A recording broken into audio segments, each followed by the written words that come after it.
Hello, everyone, and welcome to the Fortune Tellers Wrestling Show. I'm your host, Teebs, with my guest host, Juffles. Guest host. Okay, excuse me. I actually have an excuse for not being on last week. So, That's true. And last week and the week before, I believe, well, too. the week before, yeah, the week before. I mean, I guess you could blame me for that one, but And the other weeks where you missed. yeah, don't worry about that. Yeah. So this is our Fastlane Fallout video, and the reason I titled that is because uh we still plan on reviewing Fastlane and Raw and SmackDown and everything, but like Not as in depth as we usually do. yeah, because I figure if we're doing a pay-per-view review as well, it's going to be a super long show, and I know you don't want to do that, but I mean I'm more than willing to, but Yeah, yeah. I'm not 100% into doing the full review right now. Considering I'm not feeling so great at this moment, but hopefully, I just ate a big dinner, so I'm hoping that that's probably the reason why. And maybe in a couple minutes I'll be fine. yeah, and yeah, we both had some stomach issues just like the last hour or so. Yeah, all the way from across the country too. So it's not like we're right near each other. So. But yeah, yeah, that's true. That's true. What's up with Yeah. that? Well, yeah. I'm thinking that before should we do it after the reviews or before I can go over what happened last week at the NJIF compound? I guess you can get into that now. All right. Yeah. So I'm originally from New Jersey, but I live in Florida. Decided to take a trip up to see my girlfriend's family in New York, and then also see my family in New Jersey. Also, the little group that we have together called the NJIF. It's our like pay-per-view group that we do predictions with and stuff like that. We we decided to go there in person, watch Fastlane. I walked away with the United States Championship, and my girlfriend, in her first night as an NJIF member, walked away as the NJIF champion. She's actually giving me a look and dabbing right now. So, also, the crying Jordan went to our friend Tim, also known as Mango Man. Well, should we And explain what these things are though? Like, yeah, sure, yeah. So the NJIF champion is whoever gets the Raw um, uh, picks that they get the highest score on the scorecard for Raw. for And like then predictions and stuff. correct for predictions, yeah. And then the same goes for the United States champion, was what we do for SmackDown. And then the Crying Jordan is whoever has the lowest combined score for the Raw and SmackDown is the Crying Jordan. Now, when you're the Crying Jordan, you have to do a humiliation. Now, the humiliation always entails that you're going to have your name changed in the group chat to something embarrassing. That was our friend Tim this time, and he had his name changed to Uwu Daddy Vince. And then I tried to change it to maybe shit and come, but he did not want that. Now, Um, it's called Crying Jordan because it's based off of the GIF of Jason Jordan crying when he what episode was that? oh no, that's not what it's based off of. Oh, really? Really, it's actually based off of the picture of Michael Jordan at his Hall of Fame ceremony. Oh, Um, right. if you type in "crying Jordan" on Google, you'll find it. It's Michael Jordan when he was elected into the Basketball Hall of Fame. He got emotional and he started crying, and that's what the crying Jordan is. I thought it was Jason Jordan because like whenever somebody gets the Crying Jordan like loser forfeit thing, it's like the GIF is always the GIF that's posted in the our group chat is always the Jason Jordan crying GIF. Really? Yeah, I've I don't noticed remember that. saying that, but That's why I thought it was that because I remember that one episode where of Raw, I mean, where Jason Jordan was out there and oh yeah, he yeah. he, he wanted to I just face looked up crying Jason Jordan. yeah, and he wanted to he was like getting shafted out of a match from Kurt Angle and he was like crying and stuff and then Triple H came out and pedigreed him, Hmm. right? Oh yeah, wasn't that the what match was that? It was last year. It was like he was being put in a match at I can't remember. No, wasn't it the Survivor Series? He was supposed to be on the Survivor Oh yeah, Series you're team. right. You're right. You're right. Yes, you're right because he was replaced because he like had an injury or something like that, and Yeah. he was saying he could still do it, and then Kurt Angle was like, "No, you're not going to," and he was crying, and Triple H came out and beat the shit out of him. That was funny, and that's always what I thought it was because he was like crying. Oh no, no, yeah, the crying Jordan. I mean, that does work, and that's actually perfect. But it's actually based on that crying Michael Jordan gif. Right, the famous one that's Yeah, everybody the knows. very famous one where, remember it was like 2 years ago. You couldn't go anywhere. Anytime a sports team lost, people would post crying Jordans. Right, and I don't know. It's just I can't believe I So, thought it was Jason Jordan this whole time. well, I mean, it would make sense that you thought it because it's wrestling related, Yeah, but um, but no, yeah. So our friend Tim, aka Mango Man, he got the crying Jordan. So we had to. The forfeit was to get carried out of our friend Jake, who's known as POTUS, out of his house in a body bag. oh yeah. And yeah, so that's what we did. It was right before we left to go back to Florida. We carried our friend Tim out in a body bag. And And he was right now, never Emily seen is again. showing me a picture, a video of it that she Snapchatted. And he was never Um, seen again. right, and he tried to zip himself all the way up, and Brian goes, "Tim, you know that's airtight, right?" Where'd you guys get the body bag? So apparently, well, Brian works as an EMT, but apparently one of there was like a coroner who went to one of the scenes or whatever that he had where there has been somebody who died, and they left an extra body bag. Wow. And so he just asked his boss. He was like, "Hey, can I take this?" And he's like, "Why the hell not? Go ahead, have it." Damn. So that was how we got the body back. Yeah, right. He just let you take a body bag. Hmm. Aren't those expensive though? Aren't they like specially made and Maybe, I don't know, but well all we whatever know it is we be. got it. Yeah, whatever the I'm case, not you going to guys question where Brian gets things. go. Yeah, that's a good point. Um so yeah, Fastlane, Raw, SmackDown. What did you think of Fastlane overall before we go into it? The wrestling was good. There was no storyline development at all. Like there's no. Well, here and there was, but yeah, overall there was kind of yeah, it was I don't know. I have mixed opinions about this show. Yeah, I mean, I specifically for me, the WWE Championship match was very good. I actually kind of got invested in the Usos versus Miz and Shane. Um, the Raw tag team match was really good. The US title match. The U.S. title match was the U.S. title match was pretty good as well. Yeah, I mean everything was pretty good. I mean the Shield match for what it was it was good. Yeah, Uh, I was I was complaining that the Becky and Charlotte match wasn't gonna main event when we found out, that it wasn't gonna main event and everything. yeah, But then when I saw the finish of it, I was like, oh, that's why. that makes sense. Yeah, I should honestly see it coming at this point when the obvious main event match doesn't main event, some bullshit is gonna happen.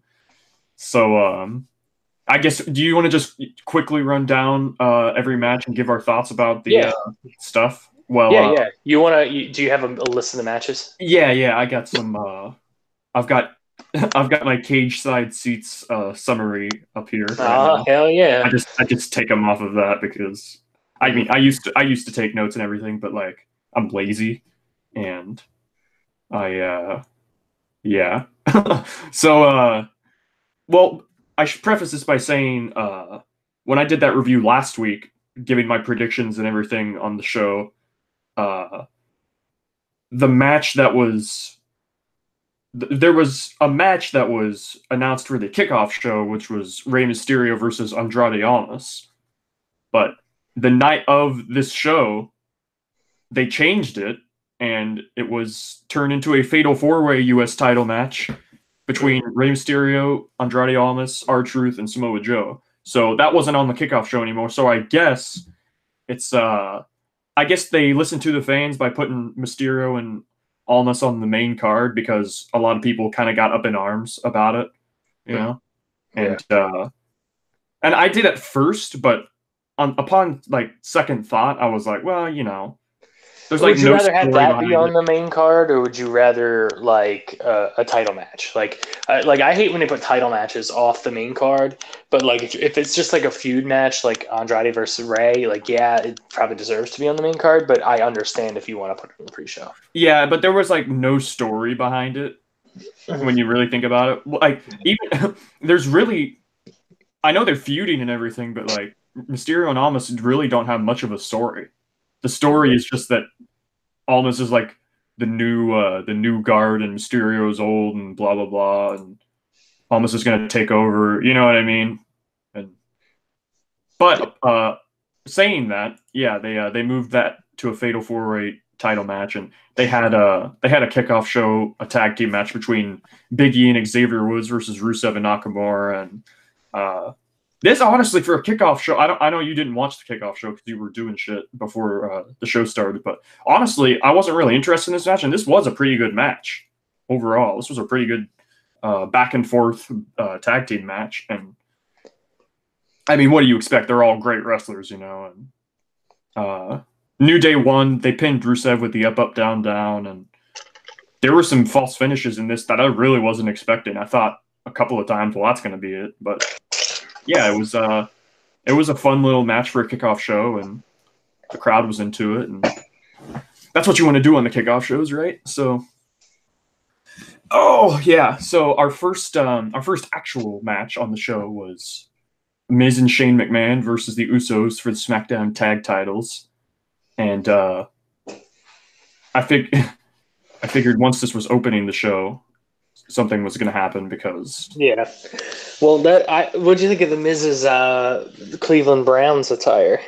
yeah, he ripped off his like baseball-esque jersey shirt or whatever, and he revealed a what was it? It said Cleveland is awesome, correct? Yeah, or something like that. Yeah, You because know they what were in his I hometown. noticed, and I guess this could have been like clever precursor or whatever, but you know how Miz's baseball shirt said Miz and Mac? Yeah, Well, Shane's never had Miz's name on it. It always just said Shane O'Mac. really, Yeah, like I noticed that during the pay-per-view too. I was like, that's why I called Shane turning instead of Miz on really. my scorecard. I Yeah, never really thought about it. because Shane never had Miz on any of his merchandise. He always only had Shane.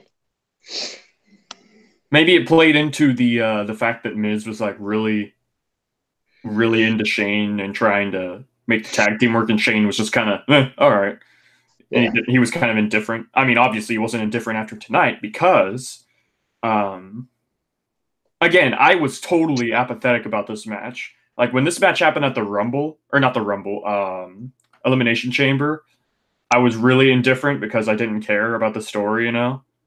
So this time around, I really didn't care. I was just expecting Miz to turn, right? Yeah.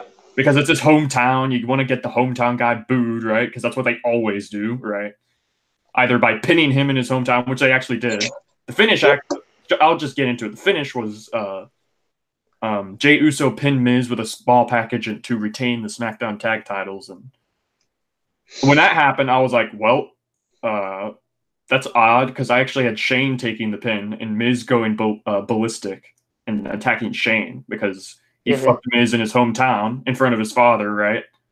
Ruined his moment. But no, it was. I mean, a lot of people predicted it, but it was a swerve for me. They went over by Mr. Miz, and he was in the front row. They were embracing. They gave him all standing ovation. And as Miz is walking away, Shane comes up from behind and attacks him, and he just lays the proverbial smackdown on Miz and puts him in a choke right in front of his father. He grabs his father's face, and I thought this was a great turn. I thought it was done great because Shane got some heat because Cleveland loved Miz. Oh yeah, yeah. It was actually done really well. I feel like that, and like we'll get to this one. I guess I'll talk about it now. But like when Shane's on SmackDown, I think he needs to like he feel. I don't know. I don't feel like he's genuine. It definitely felt like he was reading a script. Now, what I'll do is I'll give him another week because like maybe he's just getting into the heel stuff. But like I don't know. Like I think he could have done better. That's all I'm gonna say. Yeah, I was thinking about this. When's the last time Shane was a heel? It had to have been 2007, right? When he was Was he? when he was feuding with DX alongside Vince. Oh yeah, I totally forgot about that. I was gonna say, what about when he was feuding with Big Show in like the early 2000s? Which way did he go? Which way did he go? Oh shit. So yeah, Shane McMahon is a heel. He got booed heavily. Um, I thought this turn was done great, and honestly, it's kind of a this turn was done pretty good in my opinion, and that's kind of a stark contrast compared to some things that were done on this show. And Also, I got a question. There's no more face authority figures now that Shane's gone. well, Triple H is like a tweener at this point. You know what I mean? Triple H Yeah, acts like a heel sometimes, like when he was with Becky, and then he acts like a the face when he. face when he's against Batista. Yeah, exactly. So, um, yeah, Shane's a heel now. Next up, it was Asuka and Mandy Rose for the SmackDown Women's Title. I don't know if you saw this, but that kick that Asuka delivered to Mandy. Yeah. Did you see that where they showed it in slow motion? Like she kicked Mandy in the face. Oh, did she really? Yeah, her face like jiggled in slow motion, when it got like booted. It was this finish was stupid. I think I know what they were going for, but it just didn't really. It didn't work. It was like poorly timed, and the finish was Sonya like goes under the ring, like she doesn't go under the ring, but she like searches under the ring for like a weapon, and she like pulls out a kendo stick. But like when she flips up the apron to look for the weapon, she like the apron gets on the ring apron, I should say, gets like on the mat, like it's up there, just stuck up there. So then Mandy hits the ropes, and she like slips on the apron, and I don't know. It just looked kind of weird to me. Like she didn't actually slip, in my opinion. She just kind of faked slipping, but she was supposed to sell like she actually slipped. So like that led to Asuka freaking hitting her. Oscar kick. Yeah, exactly. And then she pinned Mandy for that. And I mean, the match before that really wasn't much to it. So this and Sonya was like, "Oh my gosh, I didn't mean to do that." And they like, I guess this was supposed to be planting the seeds for Sonya against Mandy, or maybe Sonya versus Asuka. hmm And yeah, Mandy and Sonya I were I distressed. heard rumors it was going to be a triple threat: Mandy versus Sonya versus Asuka. Yeah, well, you know what? That's as good an idea as I can come up with because nobody else is credible, and they. Sonya, I think Sonya could be a really, really good wrestler. I mean, I think she is a good wrestler, but I meant like, I think she could be like really good if they give her the shot, give her the chance. Well, like they've just totally neglected the smack. Once Becky won the Rumble and Charlotte was added to the Raw Women's Title mix alongside Becky, SmackDown Women's division has been neglected after that, and Yeah. just like an afterthought. There was one point where Asuka was not on TV, didn't get a single video package, and was not on TV or not even mentioned for like 2 straight weeks. For all we know, she could have just been dead. If it wasn't for like on social media and stuff. So, yeah, I don't know what the hell they do. Feel bad for Asuka, and I don't know what's up with them freaking making the Japanese people look like afterthoughts, right? Yeah. So, yeah, that was the finish. Asuka retained. There's not really much you could say after that. Oh yeah, up next, this is where the first shit happened, like the actual first shitty stuff happened. Um, the whole story was that on the kickoff show, Kofi and Xavier and Biggie were backstage, and some stooge came out and was like, Kofi, Vince McMahon wants to see you. So then he like waited outside his office forever. And then during this, Kofi and Big E and Xavier went into Vince McMahon's office and they just demanded that Kofi be put in the title match, right? Later that night, I should say. And Vince is like, all right, the title match is a triple threat match now. And you go up and you're having your match next, right? So Vince was very clever with his wording. He never said Kofi was going to be in the match. Exactly. As you see, Kofi goes to the ring, and then it turns out he's put in a handicap match against the Bar. Oh, and by the way, just so you know, when I went up, actually during that segment, I was in the bathroom. And I come out, and my girlfriend is just absolutely beside herself because Sheamus was not scheduled to be on the show, and she is the biggest Sheamus mark you've ever seen. And she, as soon as I walk out, she goes, "It's my boy." And well, wasn't she happy after this? Well, she was, because the fact that she picked the Bar to win this match gave her points in order to. Yeah, we had to add that match to the scorecard at that moment because it was out of nowhere. Yeah, and she picked the Bar to win. She was the only one to pick the Bar to win, I think. Oh, yeah, I was honestly, that was bullshit. Well, let's just get into it. So it's Kofi versus the Bar in a 2-on-1 handicap match, and I was expecting Kofi to win. And then when they did this, I didn't even notice the clever wording of Vince McMahon, so I just assumed after this match Kofi was still going to be in the WWE title match, right? Yeah. But I mean, later we see that's not the case. But this killed the crowd. The crowd was so dead after this. The Bar just beat down on Kofi for like what seemed to be an hour. Friggin' New Day were barred from ringside, but they came out anyway, so what was the point of barring them from ringside? So they went out to go help, but then Shinsuke and Rusev came out of nowhere and attacked them. I don't know why, but whatever. So the Bar just beat down on Kofi forever, and it was never ending. Then they freaking hit their finishers, and they pinned Kofi, and this was the dumbest thing probably on the whole show, in hindsight, you know?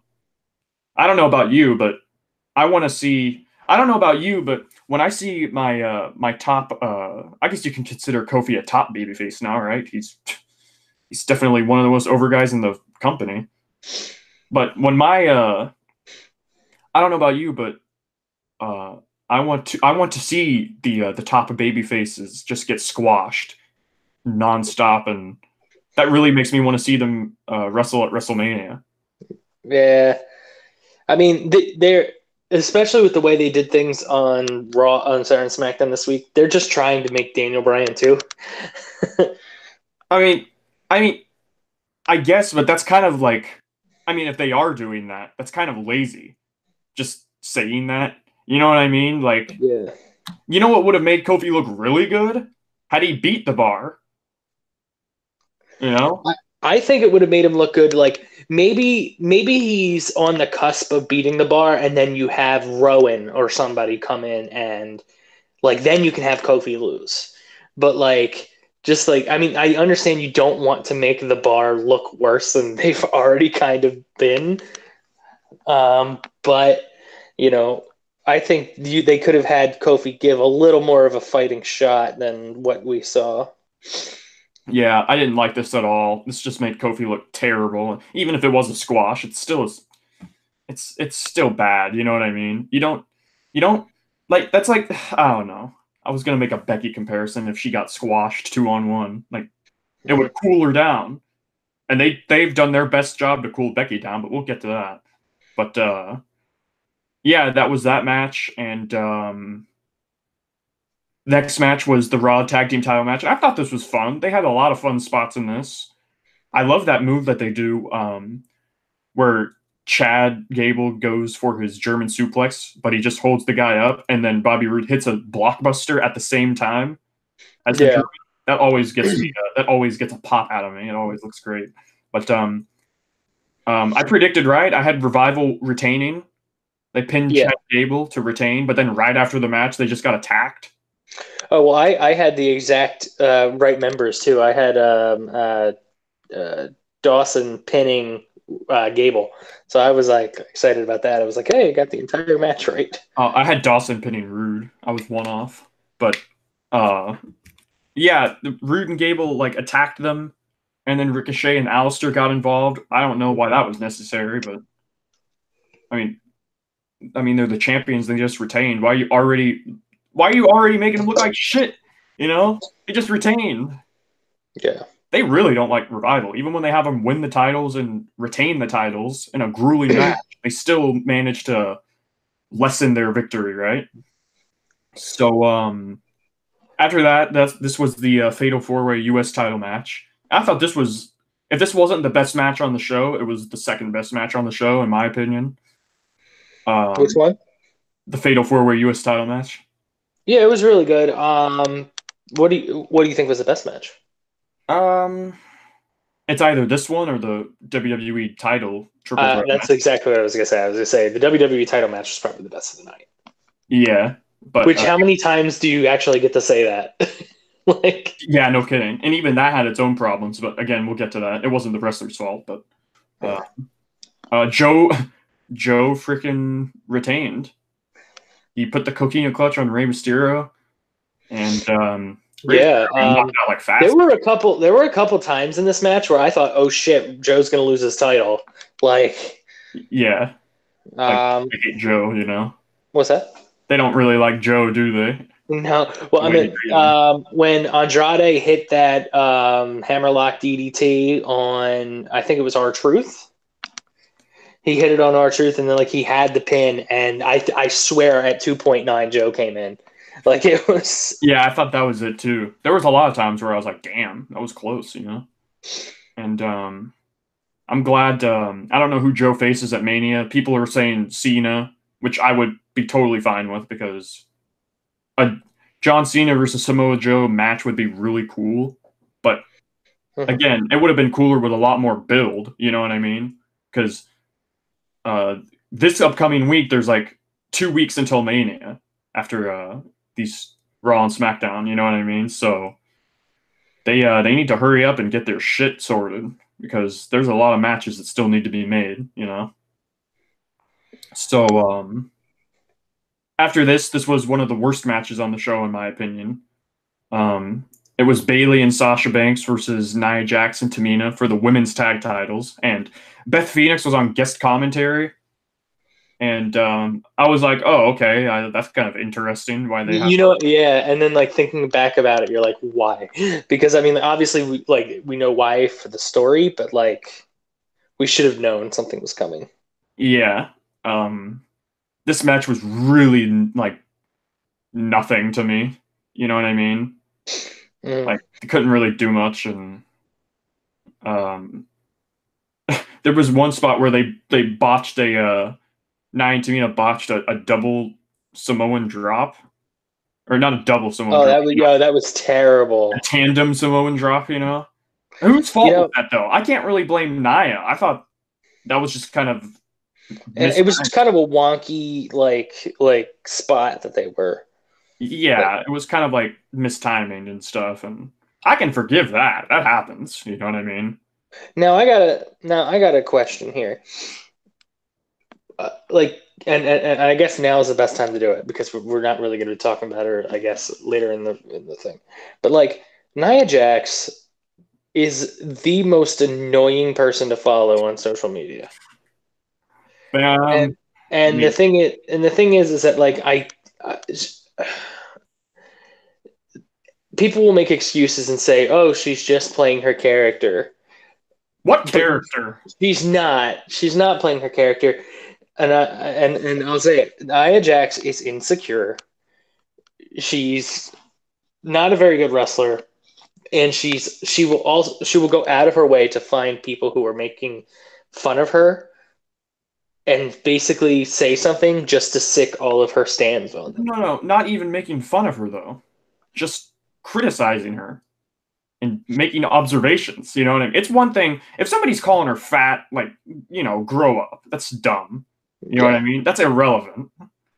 Mm-hmm. But when people just like make an observation of how she's not, too good, and yeah, she's like you said, she's kind of annoying, and people always try to say she is playing to kayfabe or whatever, and it's like she doesn't even have a character. What is Nia Jax's character? Her character is big bully, but the thing is that she doesn't really bully people because she's always losing. Well, they even tried to do the "she was bullied" story last year. Yeah, with Alexa. How? Yeah, that didn't work out. And yeah, as we'll see, after as we see after this match, it doesn't look like Nia and Tamina are out of the picture yet. Because What was it? Do you remember? I'm sorry, like I just have to interject because if I don't say it, I'll forget it. What was the thing that she said last year that got everybody upset? I can't remember what it was. It was about Alexa Bliss, but I can't remember what it was. Okay, because Alexa was saying how, like, oh man, Alexa was talking about like a real life thing that she went through, or something like that, and then Nia went at her because they were feuding at the time. God, I can't remember. I don't remember this. I don't recall this at all. I only remember because our mutual friend Brittany was very upset with Nia because she's a big Alexa stan, but she was super upset with Nia, and she was like, I really lost a lot of respect for Nia, and I can't remember what it was. I don't remember what that is. I guess I could look it up, but it's not really like. I don't know if I'll find anything about it if I look it up. What do I type in? Alexa Bliss, Nia Jax. Controversy? I suppose. How do you spell that? I'm just kidding. You know how British people say controversy? Controversy? Controversy. What? How does that work? Yeah, there's a lot of British isms that are. What? It's just like aluminum and aluminium. Oh yeah. Yeah, exactly. Yeah, aluminum and aluminium. Oh, was it about her tattoo that she got? What was the tattoo? Alexa Bliss got a tattoo last year. I'm just reading this off an article. I don't know what the situation was, but it says a week ago at the time of this article, a week ago, Bliss got an "I am enough" tattoo. Yes, that is it. I am enough carries so much meaning to so many people because those 3 simple words tell us that we are valuable no matter what. This is a quote from Alexa. We are enough. Many of us constantly wonder if we're skinny enough, smart enough, talented enough, worth loving enough, and all that other stuff. And Nia said, for someone that doesn't care what anyone thinks, it's weird they have to go out and get a tattoo that says they're enough. Yeah, that's what it was. That was the controversy. Yeah, that's a little unnecessary if you ask me. Hold on, I'm gonna mute myself for like 10 seconds. Hold on. I don't even remember this, to be honest. Maybe she was trying to like keep in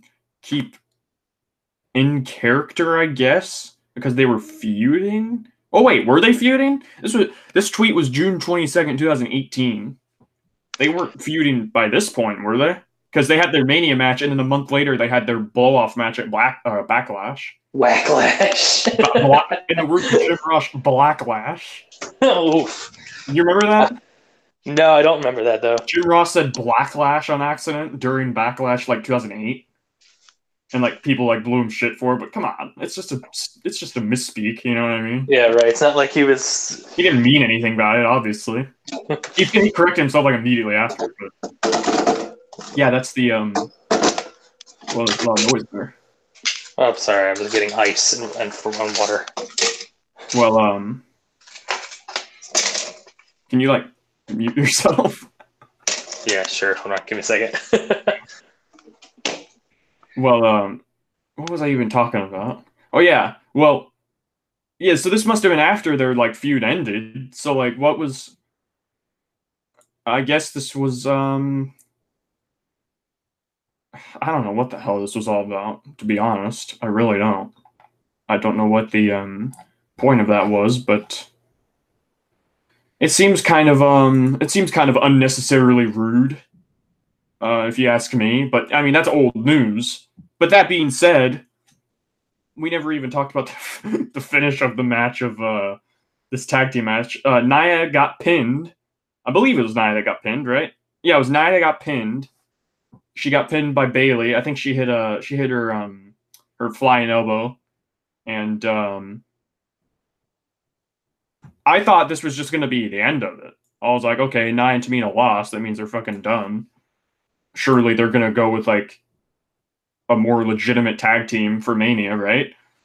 Well, then that's who's more legitimate than a retired wrestler? Well, no, we'll get to that. We'll get to that.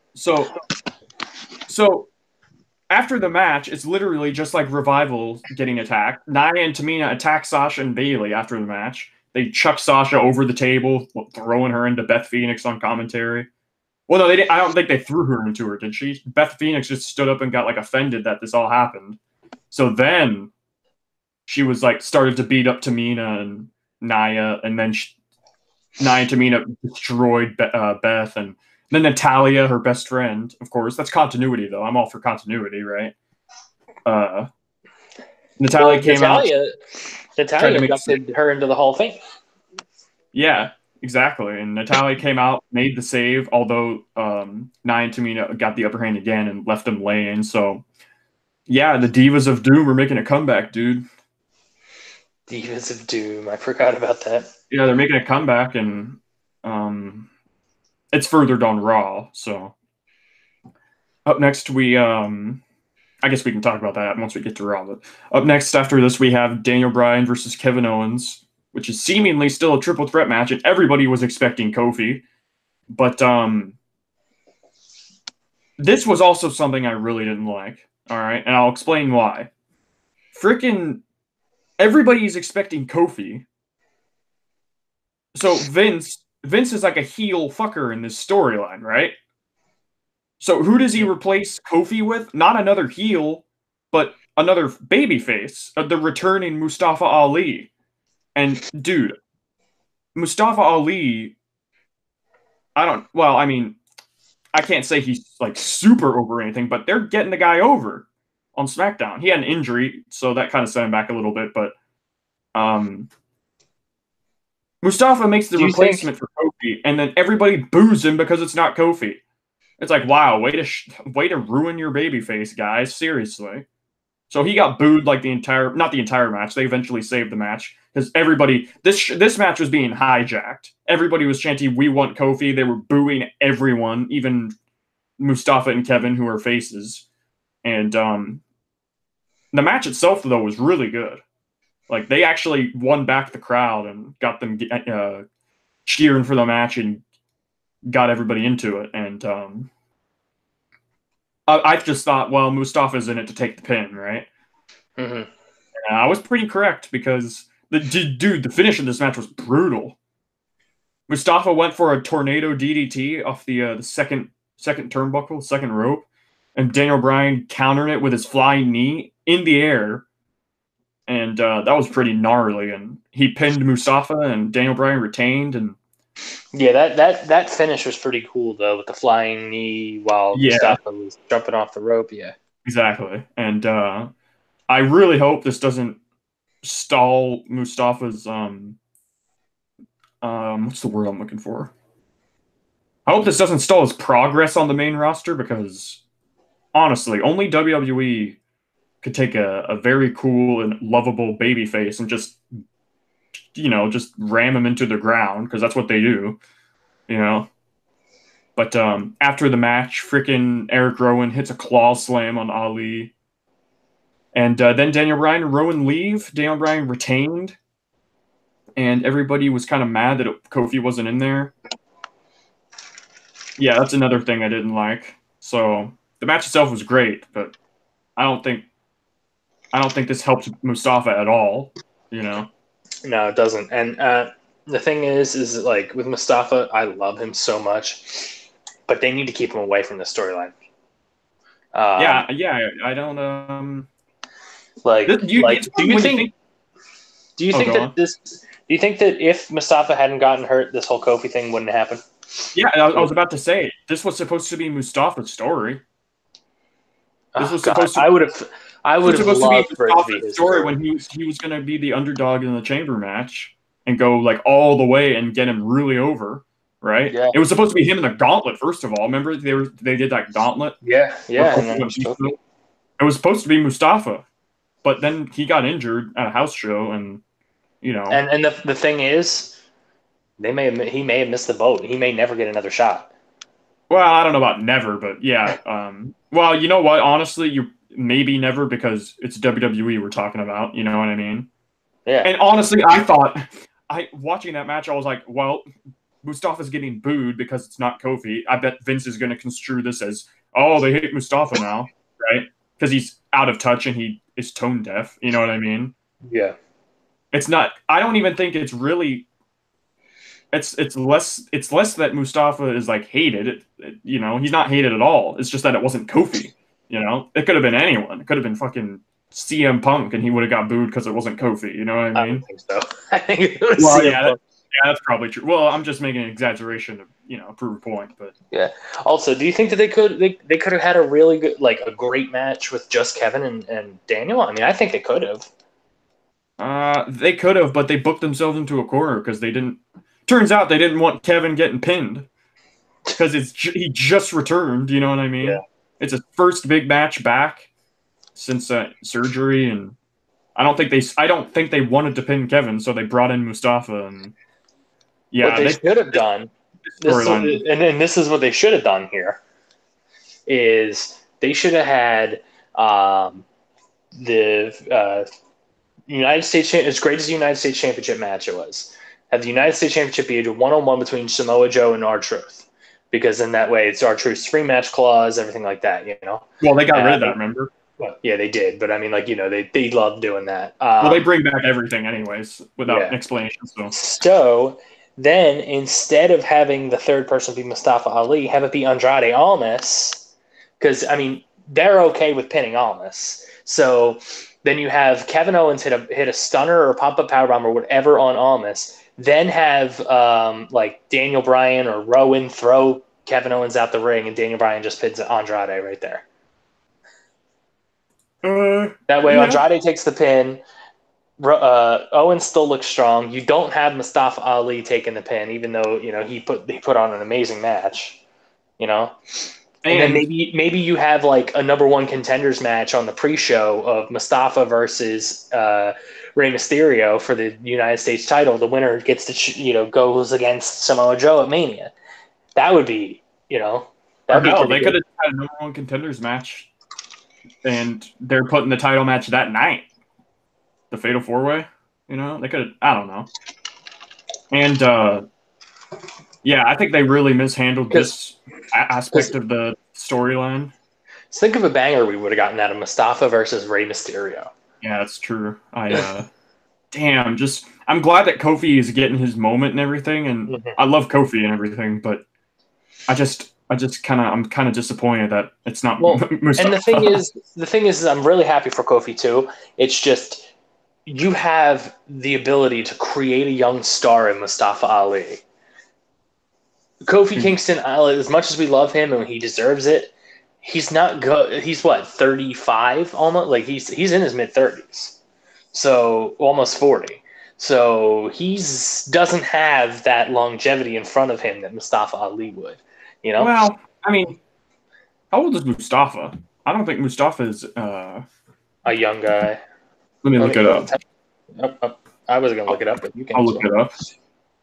He is 32. So, you know what? I was actually talking about this with my dad, that the roster is the average age of the roster is probably pretty high. Like the roster is pretty old, and that was the whole reason Mustafa was brought in the first place. It's Daniel Bryan. Kofi's 37, so it's a 5-year difference. Yeah, but at the same time, everybody being pushed on this show is up there. Yeah. You know what I mean? Daniel Bryan's up there. AJ Styles was champion for a year. He's 41 now. You know, and Shinsuke Nakamura was up there. I mean, he was in the title picture for a while, but he never won. He's in his 40s. And need I talk about John Cena? No, I'm just. Well, you know what? Triple H is in a match with Batista. You know, and Wait, he was Mustafa also, Ali used to be a cop? yeah, he was in Chicago cop. Damn, that's pretty cool. Yeah, and I wonder if he has any merch on the shop. Because I would buy a Mustafa Ali t-shirt. yeah, he must, but yeah, I don't know. I think that's all I have left to say about Mustafa, and I hope Kofi, after all this, wins the title at Mania. Because if he doesn't, it's lights out. He's got to win at Mania, right? Who, Kofi? Yeah. Part of me thinks in the back of my head that they're not going to have him win. Well, that's retarded then. The build for this is ridiculous in terms of the underdog story, right? And we'll get to that on SmackDown, actually. I'll go into that. So, up next, this was another thing I didn't like about the show. Mustafa Ali does not have anything on WWE Shop. That's unfortunate. He'll probably have some stuff soon, you know? Yeah. I mean, once he wins that United States Championship. Yeah. They gave merch to every single woman on the roster after the Evolution pay-per-view, which was actually pretty cool, you know what I mean? Because there's a lot of people that support the women that aren't like prominently shown, you know? Is this Mark Andrews guy from 205? Mark Andrews is in NXT UK. Oh, is he? And he was Sorry, I'm just looking at the WWE Shop and people who have stuff. Yeah. And he made appearances on 205 Live. But yeah, what was I saying? Oh yeah, this is another thing I didn't like about the show was Becky versus Charlotte. If as we know, the stipulation is if Becky wins, she's added to the Raw title match, the Raw Women's title match at WrestleMania between Ronda and Charlotte, right? Mm-hmm. But if Charlotte wins, Becky is done. She's just out. She's out of contention. You know, it's over. So winning the Royal Rumble means jack shit. This storyline is retarded. I hate this storyline. They overcomplicated it. It's dumb. It's over the top. I already ranted about the hold harmless agreement BS on Raw. I don't like the story. I don't know about you. I don't think I ranted about it with you yet. Normally I rant to you a lot, which is probably annoying. You know what I mean? When I flood your freaking messages with just rants. You know? But this match, honestly, the story is Becky comes out on a crutch, that damn crutch, you know what I mean? She comes out on the crutch. Like a badass on a crutch. Yeah, no kidding. They cooled her down so damn much during this By the way, actually just jumping in real quick. Number one, I sent a picture to the group chat, Trenton, and oh my god, they couldn't have gotten a worse picture of Carmella. Number two, Chris Jericho is still on the WWE Shop. Yeah, that horrible render of Carmella.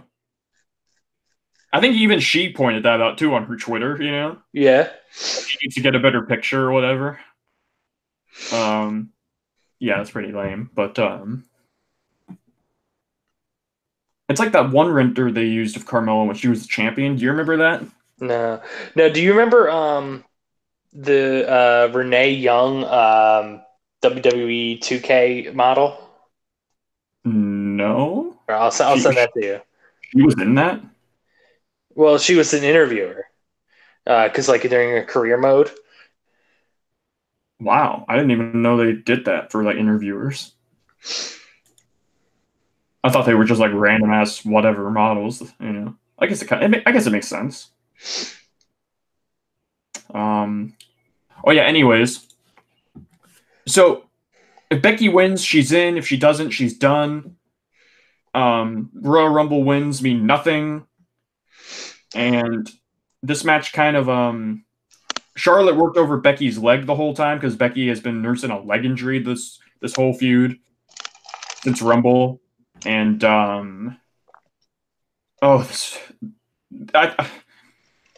right.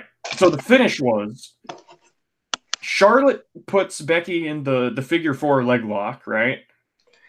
And then figure 8. Well, it's the figure 4. I don't give a crap. Figure 8. I like how they say, "Oh, she bridges into the figure 8," as if it makes any difference. You know what I mean? In fact, I would actually say that bridging into the figure 8 would put less pain on your opponent. You know, because you're too focusing on bridging. You're just putting more work on yourself. You know what I mean? Yeah. But you can't put as much torque on the hold.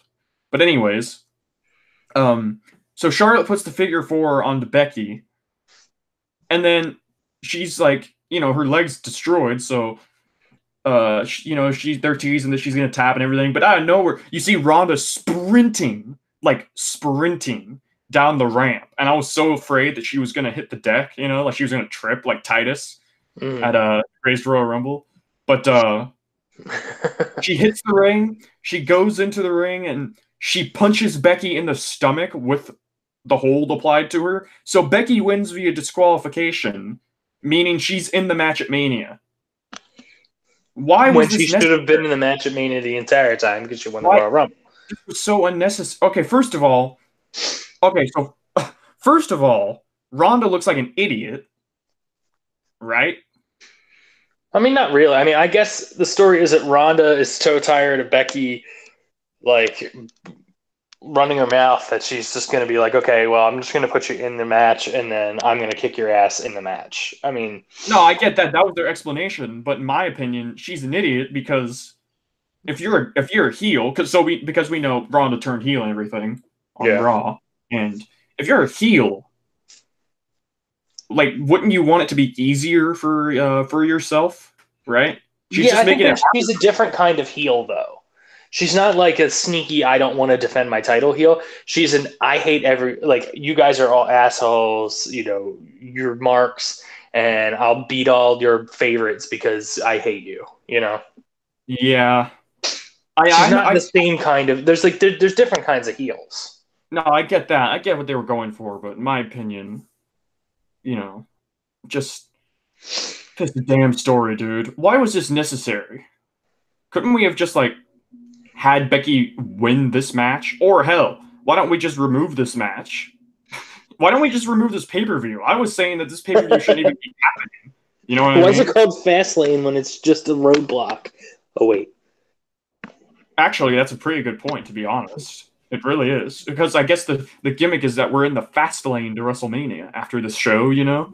Because, Backlash is always after Mania. I would say at least Roadblock makes sense. Yeah, it's one last roadblock before WrestleMania. Yeah. Actually, you know what? Backlash isn't even going to be on after Mania. Did you know that? Really? I mean, what's the point of even naming it Backlash then? I don't fucking know. Did you see the scheduling of all the pay-per-views? They released the scheduling for the pay-per-views this year? No. Freaking Backlash is going to be in June or July. Actually, I guess Backlash, if WrestleMania's in, it's going to be in June or something. I can't even remember. But and Money in the Bank was in a town that was in a city that I didn't see coming. Where is that? I can't even remember. Oh, by the way, I sent you a picture of the Renee Young. Oh, yeah. I'm going to look at this right now. If this will load. Holy crap. Yeah. Gee, what one was this? I think it was 2K17? Maybe, or 2K16 or something like that. It looks like she has no teeth. Yeah. So that's actually her on the right, and then her video game. It's actually, because she was a backstage interview in the video game. Yeah. Damn, that's a nice picture. It kind of looks like she's sweating though with that shadow. Yeah, maybe she is. Maybe she just got done with a workout. I don't think she would be doing a photo shoot after. Hey, you never know. Not with WWE. Yeah, it's true. I mean, that's true. And think about how much these people I say these people, but all the wrestlers always post workout stuff. Yeah, and even the interviewers for that matter, you know. Yeah. Like Renee posts pictures of her in like a sauna sometimes and working out and exercising. And Man, can't wait for that Mauro Ranallo sauna picture. Mamma mia. I don't I was I don't know. Speaking of Morrow, you know, this commentary was unbearable. Like on Raw and SmackDown and Fastlane. I wish Morrow was on this show so much. You know, it would actually be tolerable to listen to the show. So yeah, Becky and Charlotte kind of dumb. The storyline is overcomplicated and over yeah, just I'm over it. I don't even really care if this main events anymore, to be honest with you. It's going to. I mean, It's it not is certain, going to. though. What? It's not certain that it's going to main event, though. Like, there's I bet you somewhere in Ronda's contract it's there. well, no, I wouldn't go that far. I think that Vince McMahon is still thinking about what's going to main event. I mean, that's hilarious. You know what I mean? I said this. If the women do not main event this year, they're never going to main event. Not with Vince at the helm. You know, this is their shot. They got to do it. It's got to happen. You know, even though I think that this storyline was overcomplicated and stupid, and they botched it horribly, it's still got a main event. You know, it has to. Like after all this, it's been the main storyline of the entire company for one. You know, it's got to. It's just it would be ridiculous if they didn't have it main event. So I'm sure I'm in the majority when I say that. But oh yeah, this was the main event. This was the Shield versus the Three Stooges, and the Shield won by pinning Baron Corbin. The Three Stooges are Baron Corbin, Drew McIntyre, and Bobby Lashley, just in case you didn't know. And they did some brawling outside the ring and the crowd, and Rollins did that big dive off the top of the crowd or whatever, you know, because they built this match as their last ever Shield match. And yeah, do you think that like if you were to put money gun to your head right now, is Dean Ambrose leaving the company? When you know after Mania. Yes. I do think that now because of what happened on Raw. But I guess I didn't get to see the full thing of Raw. It was surprising. So I did watch most of the highlights, but I think that was one that I did not watch. We'll just get to it though, because honestly, this match was, I mean, Baron Corbin main eventing a fucking pay-per-view like this, you know, that's just hilarious. Well, imagine what would have happened if Baron Corbin had main evented a pay-per-view as WWE champion if he won Money in the Bank. And no, imagine if he faces Roman at WrestleMania. And Roman is the main event. Roman and Corbin. Yeah. Oh my gosh. Can you imagine? I've got some more fucked up theories for you once we get to Raw, but so yeah, the Shield beat Drew, Bobby Lashley, and McIntyre, and I hoped at the time of this show, I hoped that this would be the last that this damn stable ever gets together. Not the Shield. I mean, Corbin, Lashley, and McIntyre. I hoped that this would be the last time they ever align themselves with each other. But on Raw, I kind of have reason to believe that it's not going to be the last time they align themselves with each other. So let's just get into Raw, right? So don't you mean 3-man bland? 3-man bland, yeah, that's one I read. And there was there was another one. I can't remember what it was. D-Generation, I did not hear that one. I didn't hear that one either. I just made that one up on the fly. So, Oh, really? yeah. That's a good one. We should use that. Yeah, so Raw. The show starts with the Shield all in the ring. Mm-hmm. They say their goodbyes in terms of it's over for them being a stable, and then frickin' Roman and Dean leave the ring, so then it's just Seth. And then Seth is cutting a promo talking about Brock Lesnar. Paul Heyman comes out. He talks about Brock Lesnar. I don't care. I've heard this before. This is the least out of all the storylines. This has been like the one with the least build up. And you know what the reason why is? Because Brock Lesnar's never friggin' there. Least build up and least like story behind it. Well, and the thing is I guarantee the match is gonna be awesome. Like, yeah, that's not a question. It's gonna be awesome, but I just wish that like Brock Lesnar would put like just a little bit of effort into this. Like, well, he's gonna be on Raw tomorrow. That's what they say. Yeah, right.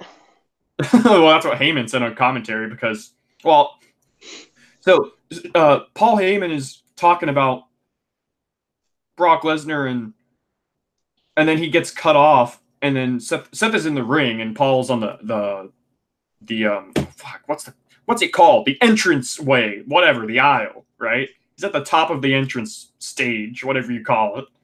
So, out of nowhere, Shelton Benjamin, of all people, gets TV time, and he jumps Seth Rollins out of nowhere in the ring. And I was like, what the hell? You know what I mean? But I thought, well, damn, if this is a way to if they're going to try and explain that Shelton and Brock Lesnar have history together, that's actually pretty cool. Yeah, right. The Minnesota. What was it? The Minnesota. Oh, what was their team name? Yeah, it was. Yeah, that's the Minnesota something machine or something like that. Let me look it up. Shelton Brock. I'm just typing it on Twitter because I know I read it there somewhere.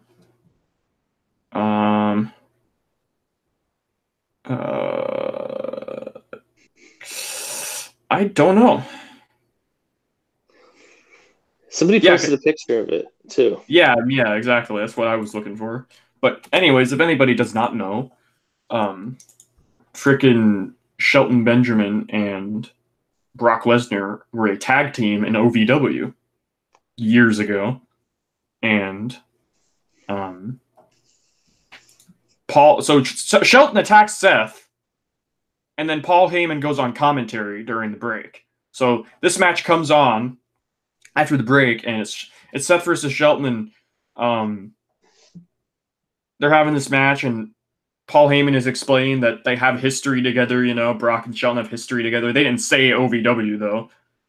I guess I don't know if they're allowed to use that anymore. I don't know if they have the rights to it. I mean, I know they don't have the rights to it anymore. I don't think. What, OVW? Yeah, exactly.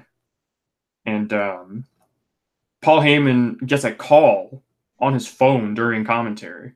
He accepts a call on his phone. So he's on the phone, and what a professional. No, yeah, exactly. They said, like, I don't know how professional that is. Like, Cole said something, is accepting a call during commentary. And I said, that's not even the least professional thing that's happened on commentary in the last year. You know how many times this team of commentary just ignores the match? Oh yeah. They can piss up a rope talking about Paul taking a call on commentary. You know what I mean? Like, screw off. You guys blatantly ignore the matches all the time. So yeah, Paul was on the phone with Brock, it turns out. And Brock, I guess, was pissed off that, well, this is just through the mouth of Paul saying this, right? So I can't even imagine that Brock actually called Paul. You know what I mean? Mm-hmm. Like, that ain't gonna happen. So Paul was like, Brock Lesnar was so offended with the way you talk, that video package, because they showed a video package of him when he was talking to Seth about how dominant he is. The video package we've seen a million times, kind of like the Braun Strowman video packages. So Brock was like, I am so appalled at how bad that video package was. I'm coming to Raw next week. So Brock is set for next week. So in the ring, Seth Rollins beats Shelton with the curb stomp. It was pretty cool seeing Shelton in the ring against Seth. You know what I mean? That was a pretty cool. It was a pretty cool, fresh match that we don't see. You know what I mean? And that was Shelton Benjamin's first match on Raw since like 2009. Damn. And I know he left in like 2009, but even still, that's a long time, you know. And I believe that was just like 12th straight loss on Raw because I saw stats on it on Twitter. And oh yeah, this match, it was Bobby Lashley versus Finn Balor for the IC title. So what did Bobby Lashley do to warrant a title rematch? To be granted a title rematch? Yeah, I mean, Lashley lost at Fastlane, so. Well, I mean, I know it wasn't against Finn, but what the hell did I'm trying to remember genuinely. Like what happened on Raw before this? Right? The go home show with Finn. What happened there? I can't even remember. What the hell did Finn do? Maybe Vince is right and the fans do have a 2-week memory because I honest to God cannot even recall what happened with Finn on. Isn't that sad? The main champion on Raw, and I can't even remember what happened with him. And no, Brock is not the main champion on Raw. I will. That's a hill I will die on. The main champion on Raw has to show up. You know. So therefore, the main champion on Raw. Well, it's Bobby Lashley now again. So they just played hot potato with the title. Bobby Lashley won due to interference from Leo. He rang the bell a bunch of times. He got up on the apron, distracted Finn, hit Finn with a spear, pinned Finn, and shouldn't the match have been thrown out? No, heels don't help faces, so.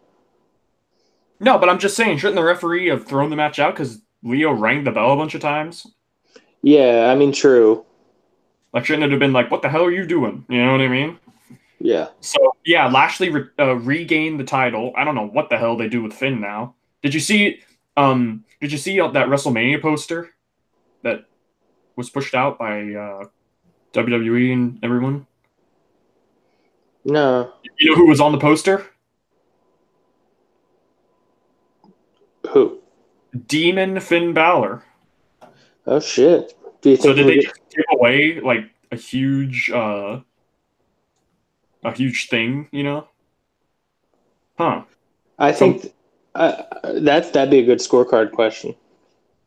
Yeah. Well, if they advertised it's gotta happen. They're not gonna blue ball us like that, surely. Well, I guess that's not true because it's WWE, you know what I mean? Yeah.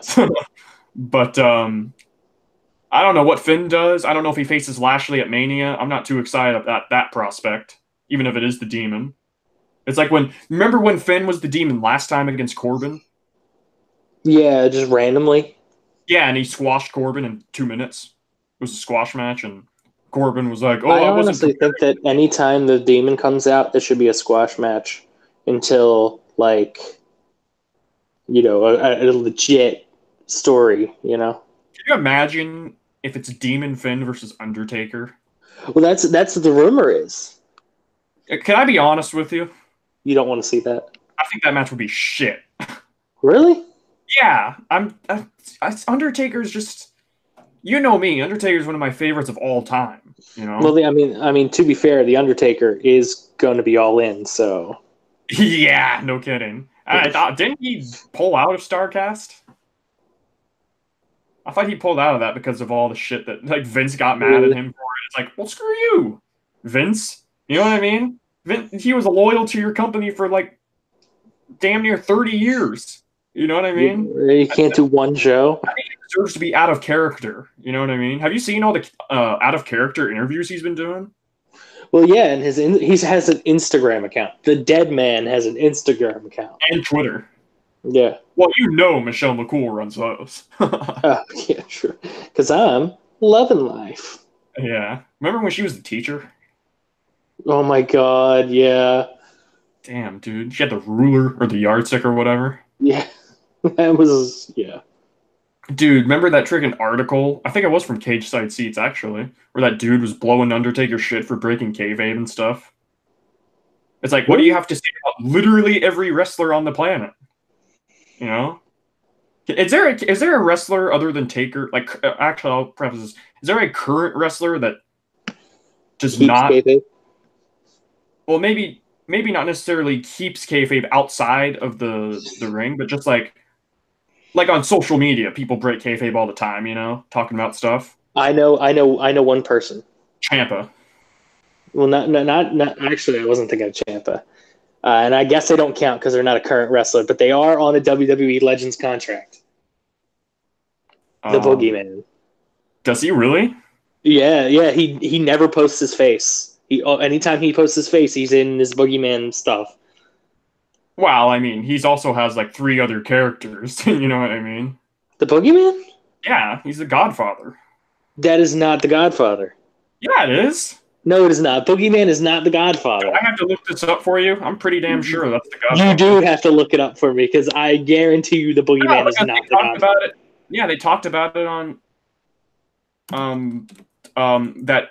Remember that Halloween Hardy special they did on the network? The Boogeyman is named as oh no, sorry. The Godfather, his name is Charles Wright, I believe. Hold on.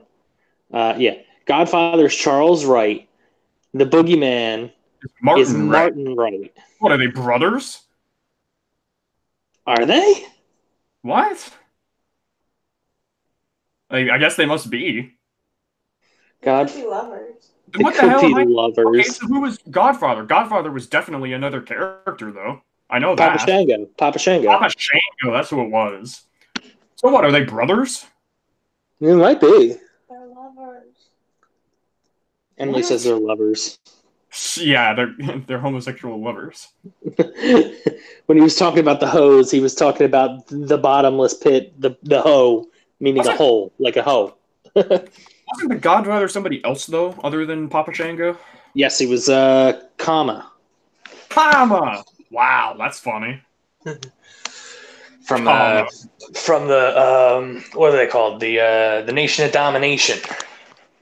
He was the Godfather, Kama, and Papa Shango. He was a lot of people. Oh my gosh, dude. He was a good, solid wrestler. So that's why I thought he was Boogeyman. Because I guess they're brothers. I don't know. Whatever, man. That's an interesting fun fact for you. Huh. What were we even talking about? Oh yeah, Demon Finn Balor. Breaking kayfabe. Prospect of Demon Finn versus Taker. Yeah. So yeah, everybody, Bobby Lashley's the new Intercontinental Champion. We got off track really easily there. We really did, yeah. Honestly, I kind of like that formula though. Just talking whatever about the shows. Yeah. You know? I honestly like that formula better. It's a lot less of a what's the word I'm looking for? I don't know. It's a lot less formal, I should say. Yeah. After that, we had Ronda come out. She said she doesn't give a shit what anybody. Well, she said, I don't give a damn what any of these bandwagon bitches think. That's what she said.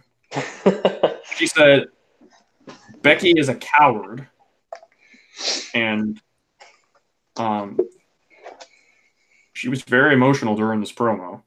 And she goes along these lines. She talks shit to the crowd. She says she's not going to break a sweat, you know? Or she says she'd be embarrassed to break a sweat in the triple threat match. Mm-hmm. And they should be thanking her that she put Becky in the match, you know? And who came out? Who came out but Dana Brooke? And Dana, yeah, I did hear about this, yeah. God bless Dana Brooke. Have you seen what she's been saying on Twitter and stuff? No. After this? Well, I guess I can get into that after this, but mm-hmm. Dana comes out. I saw someone who had a conspiracy theory. They're like, that's not the real Dana Brooke. They hired someone else and gave her the name Dana Brooke. What? Like Ultimate Warrior? Yeah. They're like the old Dana Brooke quit long ago, but I'm like, well, why would they even care? It's not like it's like Charlotte or like Ronda. It's literally Dana Brooke. Yeah. Well, like,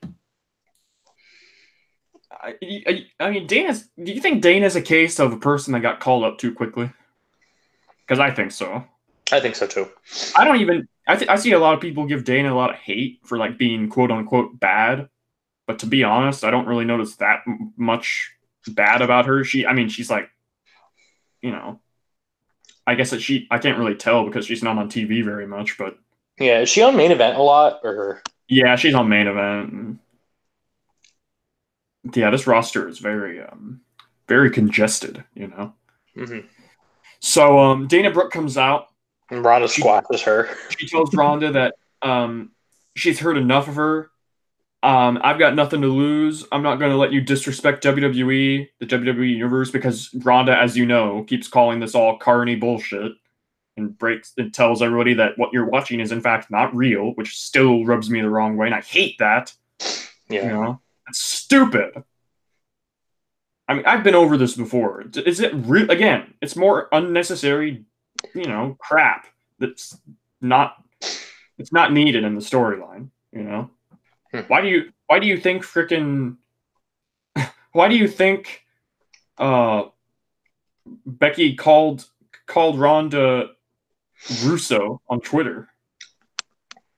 You know, because this is straight out of Russo era WCW. You know. So I'm sure Roddy. Oh yeah, and did you see that? Did you see what Becky was saying to Ronda on Twitter about? I'm sure Roddy Piper would love you talking about how fake this is. You know? Oh yeah. Because Roddy Piper was very stern and adamant on how real it is. You know? And God rest his soul, but yeah, Roddy would probably not like this at all. It's obviously not Ronda's idea. You know what I mean? People are stupid if they think this is Ronda's doing. She's being told to do this. So. I mean, it's retarded, but so yeah. Dana Brooke says, "I love this business. I've worked hard to get here, and I want to prove that I belong here. And I'm not a household name, but all I need is one chance." And she's like, "You offer an open challenge every time you have a title match after a pay-per-view, you know? Mm-hmm. So I'm accepting." So Ronda just freaking kicks her in the gut. Like instantly, it destroys her, and then she just hits her with a bunch of judo throws and, you know, her moves and shit, and squashes her, and kind of oh yeah, she teased the crowd. She was gonna put the armbar on, and she was like, "Nah, screw you all. You want an armbar? Give me $60," which is like telling, you know, it's only gonna happen on pay-per-view. But I'm like, who still pays $60 for pay-per-view? Yeah. If I swear, if there's one person in the United States who plays 60, but I guarantee there's some old fart, like some old fogey who's like back from like the Southpaw kind of days. And obviously, I know Southpaw wasn't real, but you know what I mean. Right. Like some old fogey who has like he's like, I'm not buying the WWE network. I can't work a computer, and then like he pays $60 every month. Well, to be honest, if he's still watching WWE that age and everything, like, damn, you know, more power to him, I guess. No, he's only watching in hopes that they mention the Four Horsemen again. He's probably wishing for a better time when wrestling was real and there was less flippy shit. And less black people. Damn. There's been black people in wrestling forever. You know? Is there any... I mean... Do you think didn't you ask the question, do you think Vince is an actual racist? Didn't we talk about that? We talked about that on Minecraft. When we were playing Minecraft. Yeah, that's funny. Yeah, Vince I don't think Vince is overtly racist in like that he hates black people, but I think he has like very harmful stereotypes and prejudices. Yeah, I don't think he's racist. He's just like, it's hard to say. You know what I mean? I think, like, yeah, he's kind of... all you need to do is look at Slick. Yeah, no kidding. Or frickin' literally, if Kofi doesn't win the title, that's how you know he doesn't win a Black World Champion. Then again, Mark Henry won the title, so. Mark Henry, Bobby Lashley.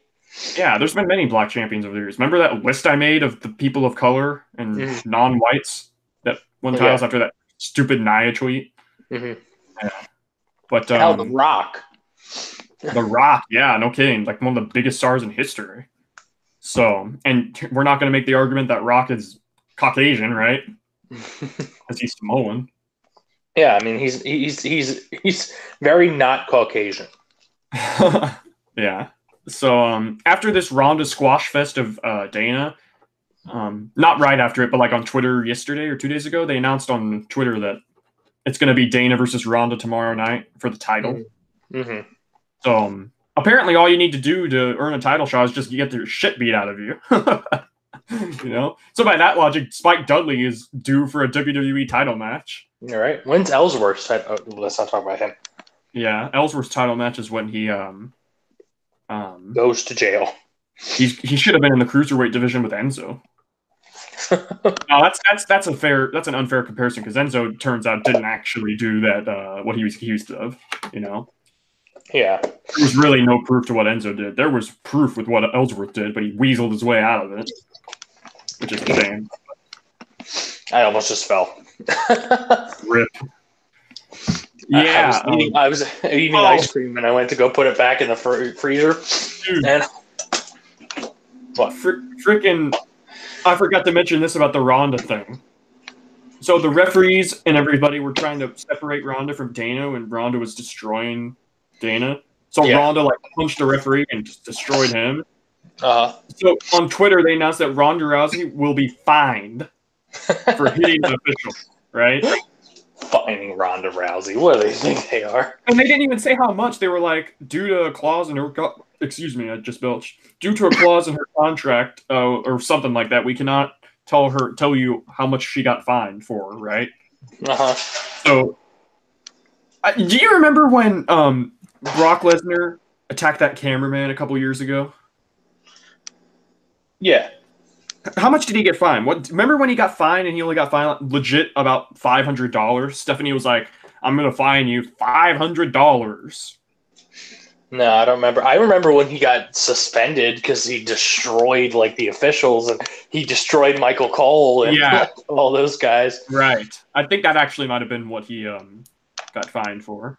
Mm-hmm. I think that was actually honestly the same thing. Because that was when Seth Rollins like got away. Remember? Yeah, when he weaseled his way and he won. He like had the championship. That's right. And Brock was pissed because of it. Yeah. So he got fined $500. So I wonder if Ronda's gonna be fined $500, right? Yeah. Remember when Rollins? Lesnar destroyed J&J Security's car. That was awesome. Yeah, it had like the camouflage trim on it or whatever. Yo, you remember? Like he took like an axe to that thing, and he ripped the door off and threw it into the crowd. That's like when Brock was cool. Like, dude, he almost killed somebody in the crowd.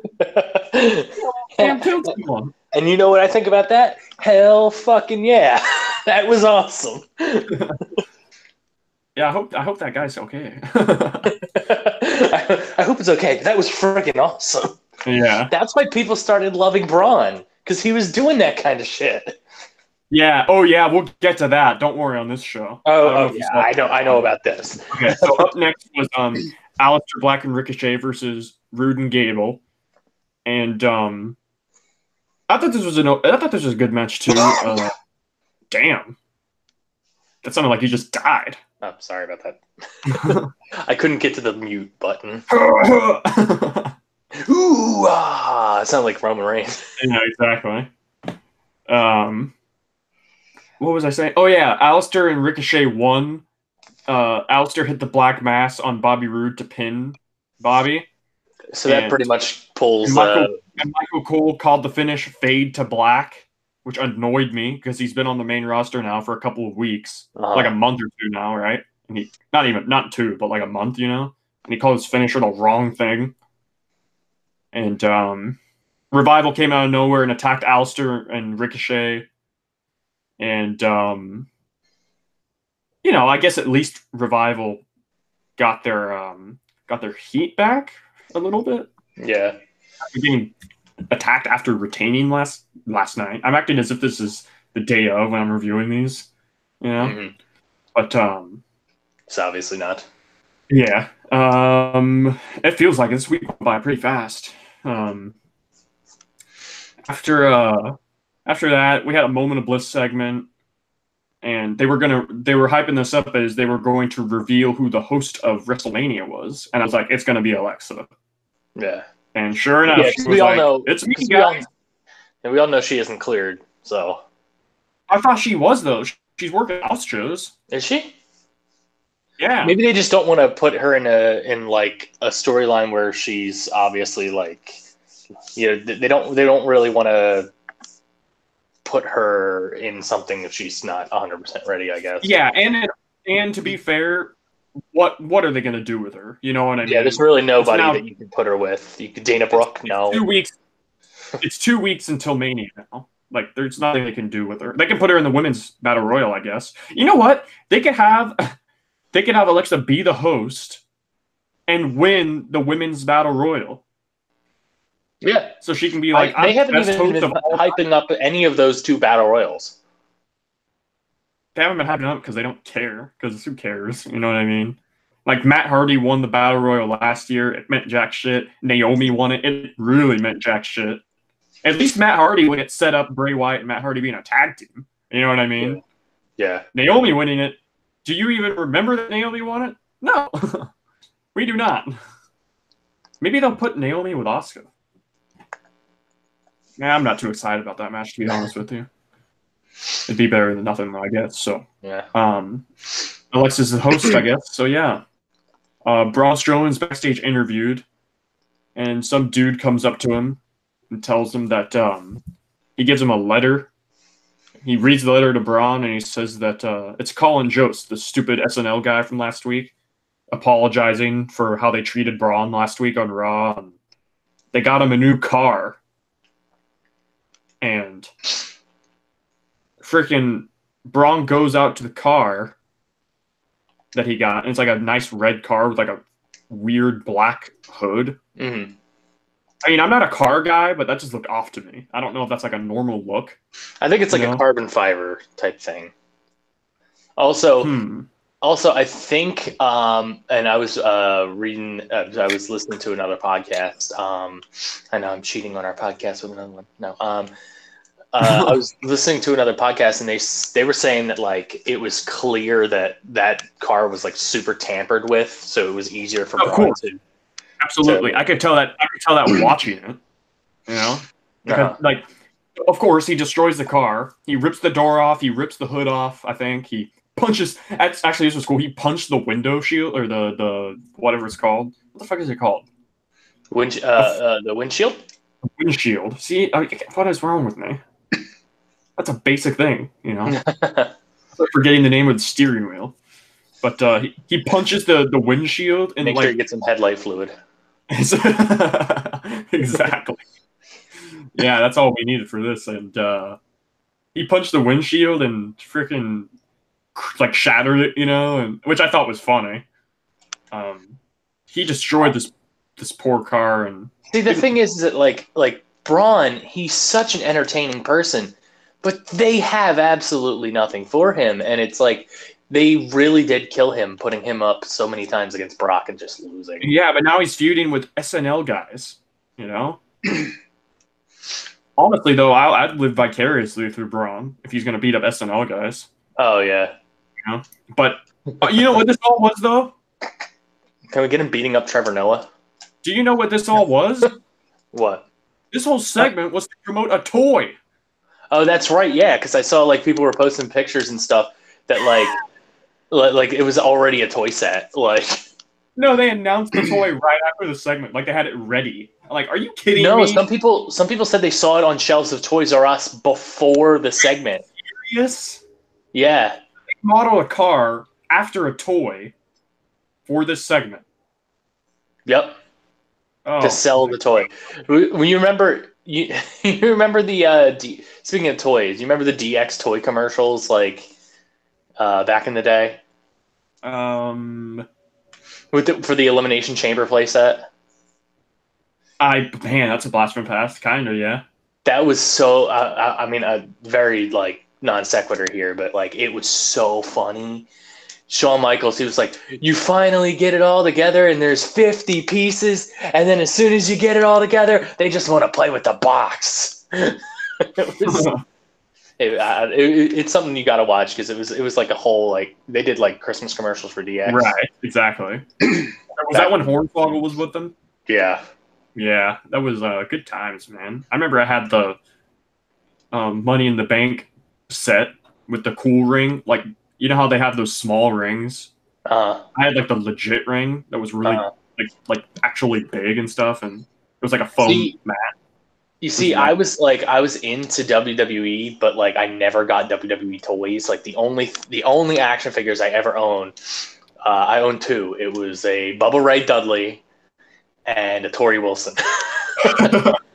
Wow, that's oddly specific. Yeah, I don't know, but yeah. Well, Bubba Ray and Devon had a story with Tori Wilson at one point, didn't they? Well, they used to put her through tables, remember? Right, exactly. Because remember when they announced her for the Hall of Fame, Bubba Ray tweeted out, "Congratulations, Tori Wilson." It was a picture of her after she got put through the table. Yeah. That's funny. Dude, freaking, as a kid, I mean, I feel bad for doing this upon further, upon further thought, but like, when I was a kid, I was a huge, like, wrestling fan, you know? Yeah. Like, I mean, I'm obviously probably a bigger fan than I am then, but I had a bunch of action figures and the ring and the Money in the Bank set. I had the entrance set that came with the Money in the Bank. Dang. Like, it came with Money in the Bank, you know? I made my own fucking... Have you ever watched stop motion yeah. stuff like SCW or Loser Kings? Yeah. Just saying those names makes a blast from the past, dude, you know? Grimm's Toy Show. Oh, I never watched that. Grimm's Toy Show, when he actually used to be pretty funny with his like wrestling figure videos. Because he used to, I mean, obviously that's why his name was Grimm's Toy Show, because he would like play with wrestling toys, and he would do like reviews on stuff like that. But like he used to do like some really funny stuff. He did like one time he did a whole like pay-per-view of on his thing inside of McDonald's. Like, wow. Yeah, I mean it's cringy shit, but it was great. Well, like the stop motion I watched was like from people legit into it, you know? Like they would do editing and they would have strings, you know, like they had string that they would attach to the wrestlers to do like big moves, like flying moves and stuff, and they'd edit it out, you know, so you don't see a string.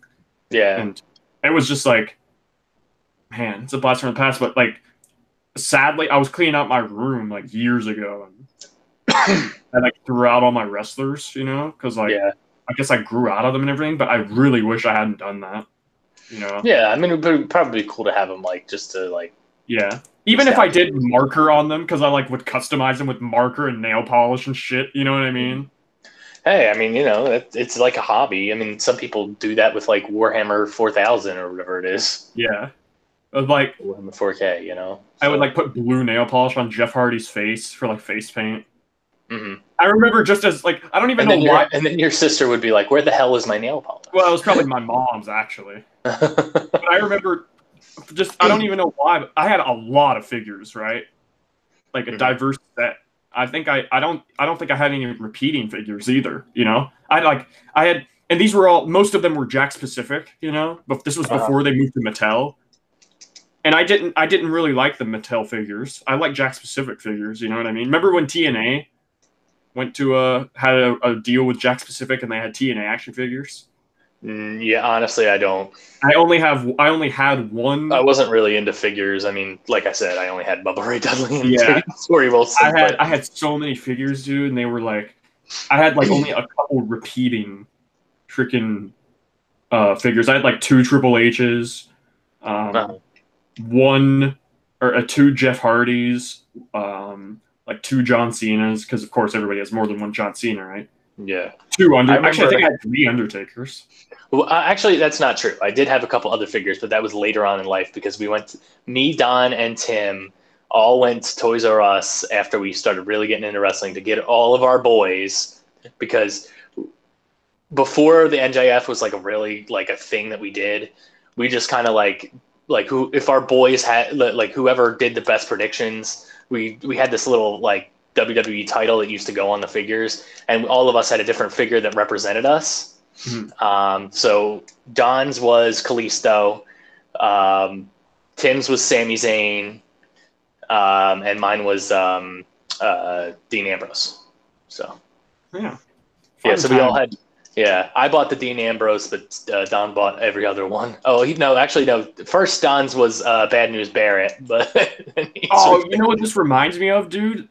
I just recalled this. Freaking, I had so many figures that I would when I had my entrance area, you know, like I had my own show. You know what I called it? What? This was so lame, but I couldn't come up with a name, like a cool name for like a wrestling promotion. Oh, I thought you were gonna say that you called the actual like entrance area the Trenton-tron. No, like my show. I called my show freaking WCE. You know what that stands for? What? I really couldn't come up with a cool name because I was dumb, you know? I couldn't come up with something like fucking I could come up with a new one right now, like fucking RCW, really cool wrestling. You know? I just came up with it off the top of my head, but I came up with WCE, and it stands for, I'm not lying, I still remember this, Wrestling Championship Ecosystem. Hey, if we ever create a Fed, that's what we're calling it. Exactly, and I created my own arena, and I had VHS tapes, and sadly I got rid of those too. I shouldn't have done that. Like from when I was a kid, I had a bunch of VHS tapes, like fucking Hamtaro. You ever watch Hamtaro? Yeah. I had Hamtaro VHSs. I had Mickey Mouse's Twice Upon a Christmas. I had a bunch of VHS tapes, and I used those as barricades. And my manager, you know who the GM was of my show? Who? Jimmy Hart. Oh, well, I mean, I could see him being a general, cool. A general manager. And I remember I had a Stone Cold and Armando Estrada figures, and I could switch their heads. Like, their heads fit perfectly on each other. So I put Armando Estrada's head on Stone Cold's body, and he had his 316 shirt on. It wasn't, like, in his wrestling attire. He was in his jeans and shirt. And I put Stone Cold's head on Armando Estrada's suit, like, figure. Man, those are good times, dude. I miss those days. I shouldn't have gotten rid of all those figures. Man, I don't even remember where we were. Oh yeah, Braun Strowman breaking the car off. Yeah, right. We were talking about toys because of Braun Strowman. Yeah. What was that? Oh yeah. So I'm just gonna skip the fucking Elias segment. They were doing segments, just too long, don't read. They were doing segments throughout the night where Elias is singing to Pittsburgh. But he's from Pittsburgh, but he was still running down Pittsburgh. He's from Pittsburgh. He's shitting all over them. And he was like, and they did this throughout the whole night. So, and just on and off where he'd enter the ring and come back and leave and come back. And he was like, I didn't get interrupted, guys. And then No Way Jose comes out. And he comes out with his conga line, and he gets beat up with his conga line guys. And man, dude, at this point where there's like, where was the cheeseburger there? The cheeseburger. I was gonna say, like, who had the better main roster, like time, No Way Jose or Tyler Breeze? Tyler Breeze. Yeah, Tyler Breeze easily, because he was at least in a tag team that was he was in a very over tag team with a very over show. In fact, Tyler Breeze just tweeted today, I think, why did Fashion Files end? He tweeted that out today. Well, I mean, you know, are we going to talk about what Tyler Breeze just did today? Well, it wasn't today, but yeah, but like Tyler Breeze beating EC3 on main event. Yeah. Oh, you know what I forgot to mention? During the Fastlane kickoff show, EC3 finally spoke. Oh, damn. His first lines, he's been on the main roster doing nothing for like 2 or 3 months now. And his first words were, no shit, hitting on Mandy Rose. Oh, this company sucks. And Sonya was like, "You're a loser. Get the hell out of here." So, EC3's dead. He lost to Tyler Breeze on main event. He's officially dead. I mean, he was dead last week when he was in that stupid segment with the SNL guys backstage, just standing there like a jobber cleaning a mirror. Damn. Don't even get me started. Now we're what's his name? Lars Sullivan's looking pretty smart, right? Yeah, no shit. Maybe he faked having an anxiety attack so he could get the hell out of there before things got I don't mean to be terrible and like rude or anything, joking about a dude having an anxiety attack, but yeah, no, I don't think anyone's saying that you're actually implying that he did right. that.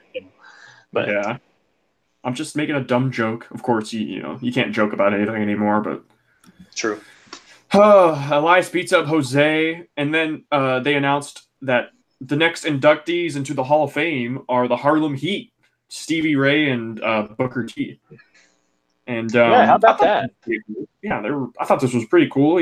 Booker T's gonna make it in, and freaking Stevie Ray's gonna make it in, and they showed off the video package, which is pretty well done. And people were trying to say that Stevie Ray didn't deserve to be in the Hall of Fame, and I ranted about this last week when Torrie Wilson was inducted, and like, I don't know. I ranted about it last week, but it's like when Hillbilly Jim got inducted last year. Yeah, you were like, "What did he ever do what did he ever do to warrant a induction?" It's like you really are a smark, actually. You know what I mean? You're acting like it's real. You know what I mean? Who gives a shit if he didn't win any titles? You're acting like this is the NFL Hall of Fame where accomplishments matter.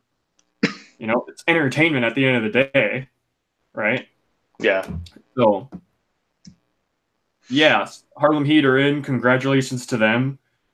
And after that, Lacey Evans came out and made her appearance and then walked out. That's all there is to say about that. Not going to give it more breath. Nia and Tamina came out, and they announced that Nia will face Natalya.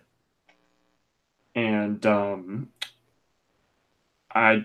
this match really was nothing because Natalya came out with Beth Phoenix in her corner.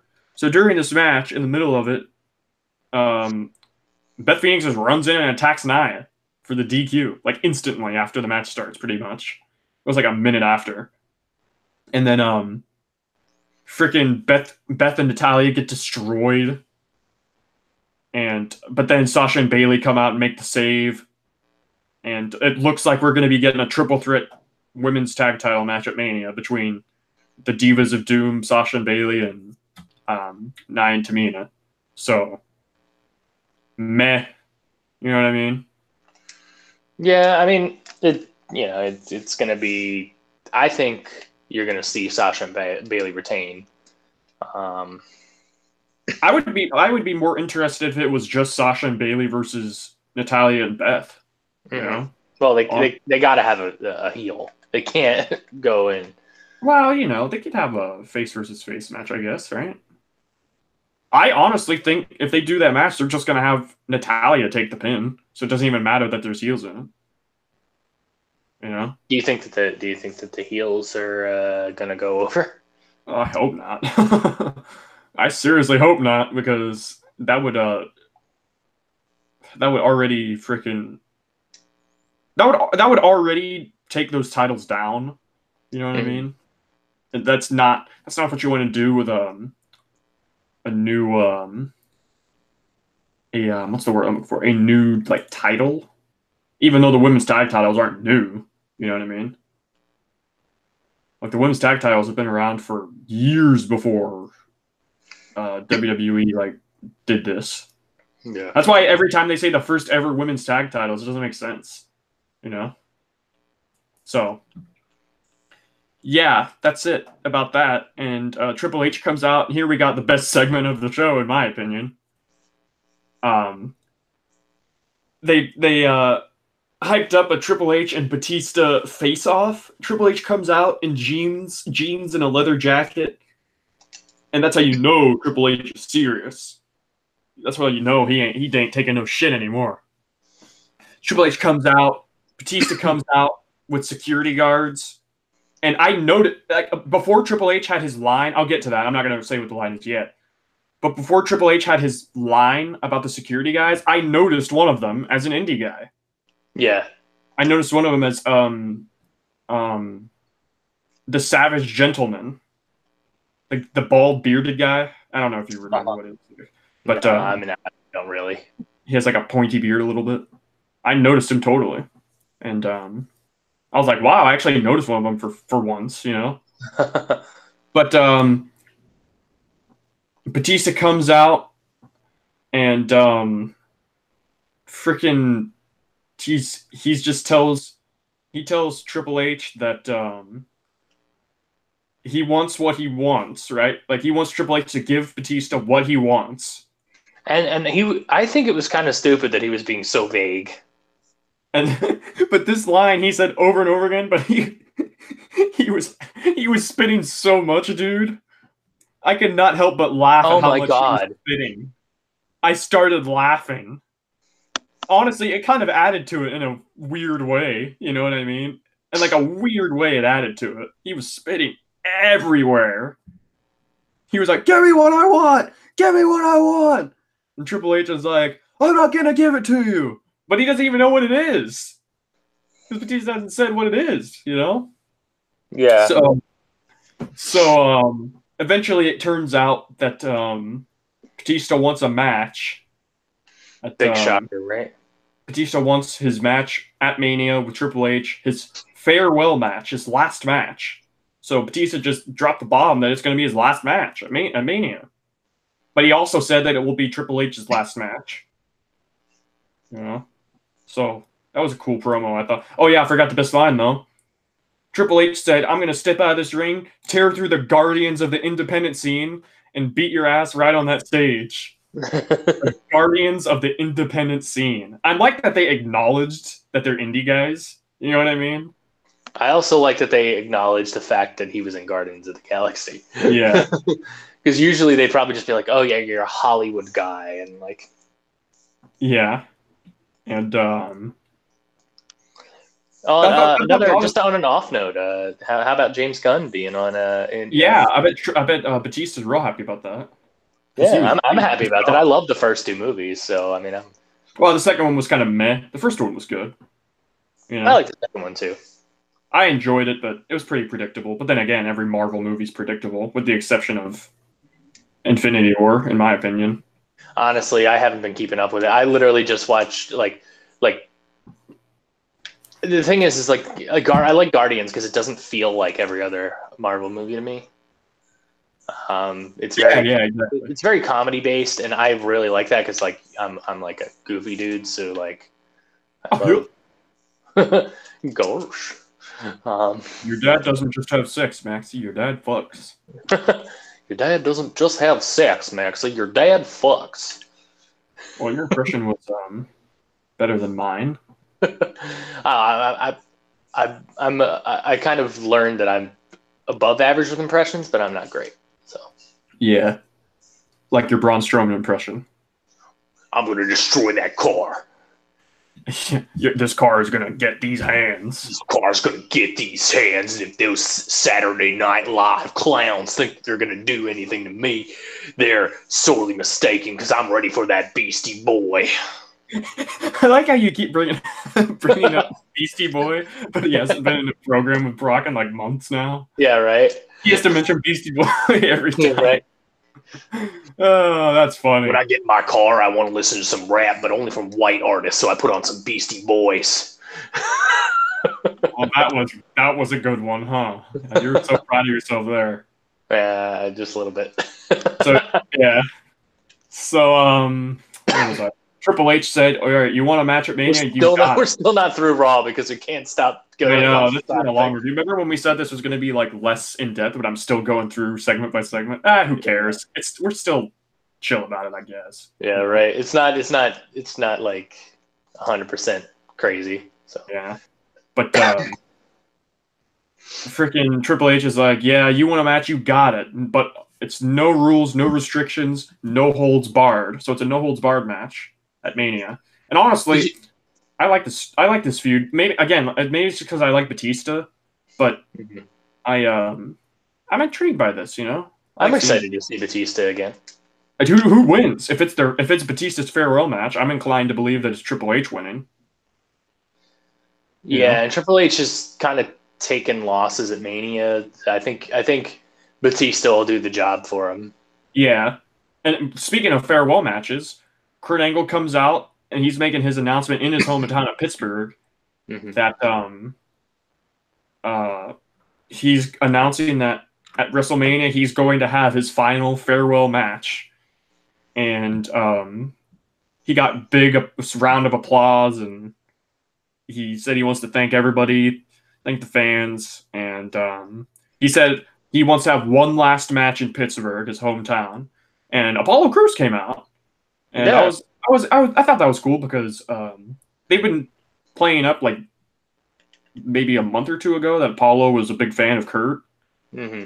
So Apollo comes out, he has his match with Kurt. Kurt wins. I mean, Apollo was never going to win, obviously, but Kurt wins with the angle slam. They raise each other's hands. So yeah, that was pretty cool to see Kurt Who do you wrestle. think? Who do you think he's wrestling? Honestly, well, people were saying Cena, Uh huh. and I think actually that would be What about the best. Taker? No, that'd be bad. That'd be pretty bad. No, not gonna lie. What about Honestly, what Cena's about pretty. Cena's pretty fitting. mhm. Cena's pretty What fit. about what about Scott Steiner? That ain't never gonna happen. Kurt, you're fat. We'll see. Jeff Jarrett. I hope it's not Corbin. I could see them easily going with Corbin. That'd be retarded. Can you imagine Corbin coming out at WrestleMania with his stupid attire? I am the darkness. I am the thunder. I know his theme. I can't take him. He's not intimidating with that attire. He never really was intimidating. No, but he had something about him. He had like a biker thing going on. He had something about him. Like you couldn't really put your finger on it, but he had something. But now he's got nothing. And I don't know why he's still wearing that gear. Maybe he's got like man boobs or something. Well, no, he's it's sad belly. He always wore that shirt, even when he has old attire. So, yeah. No, it's a sad belly. Because his belly looks like a sad face. That's I never thought about it that way, man. Yeah. Just look at Baron Corbin with the shirt off and tell me he doesn't have a sad belly. Yeah. Damn. This has been talking about action figures and then talking about Corbin's sad belly. Oh man. Well, up next was the main event, which they hyped up throughout the show, which was Roman Reigns versus Drew McIntyre. But before the match, Roman came out, and before the match started, Drew ambushed. Oh no, it was Roman versus Corbin as the main event, right? So before the match, Drew McIntyre comes out and freaking destroys Roman, like annihilates him, and sends him into the post a bunch of times. Claymore kicks him into the post, and Roman's really selling that he got like effed up, And somebody on Twitter, like a hardcore Roman fan, was saying that this is like real, like this isn't a work. Like Drew McIntyre actually attacked Roman. Like, man, I love those type of people. Yeah, I know people that it's still real to me. Damn it. Also, like, I think I saw someone say Roman sold more to McIntyre than he did to leukemia. That's true, man. But yeah, Drew came out. He left after he did all that, and then Seth Rollins came out to check up on him, and freaking Roman. They took him out, like the trainers and the refs and everybody took him to the back and to get checked, Yeah. And they come back from break, and he's in the back. He gets taken to the doctor's office or whatever. And if it were the doctor's office of the school I went to, it would just be they would tell him to put some ice on it, and that's all they would do. That was a No, meme. but instead this is WWE, and they just gave him a Z-Pack. Yeah, exactly. Just like CM Punk when he almost died from a staph infection. Yeah, right. So I can't believe that, like, I mean, knowing what I know about medicine, because I work in medicine, like, I can't believe they did that, because, like, they know that, like, the more that they prescribe that same medication, especially with an antibiotic, the more the actual infection gets used to it. So, like if they write the same medication over and over again, it's just, they're just building the immunity back up for the actual, like, right. Yeah, I don't know. I just wanted to say that, but right. Well, they go backstage. Seth and Dean are with Roman. Roman and Seth go into the doctor's office together, and Dean is pissed off, Mm-hmm.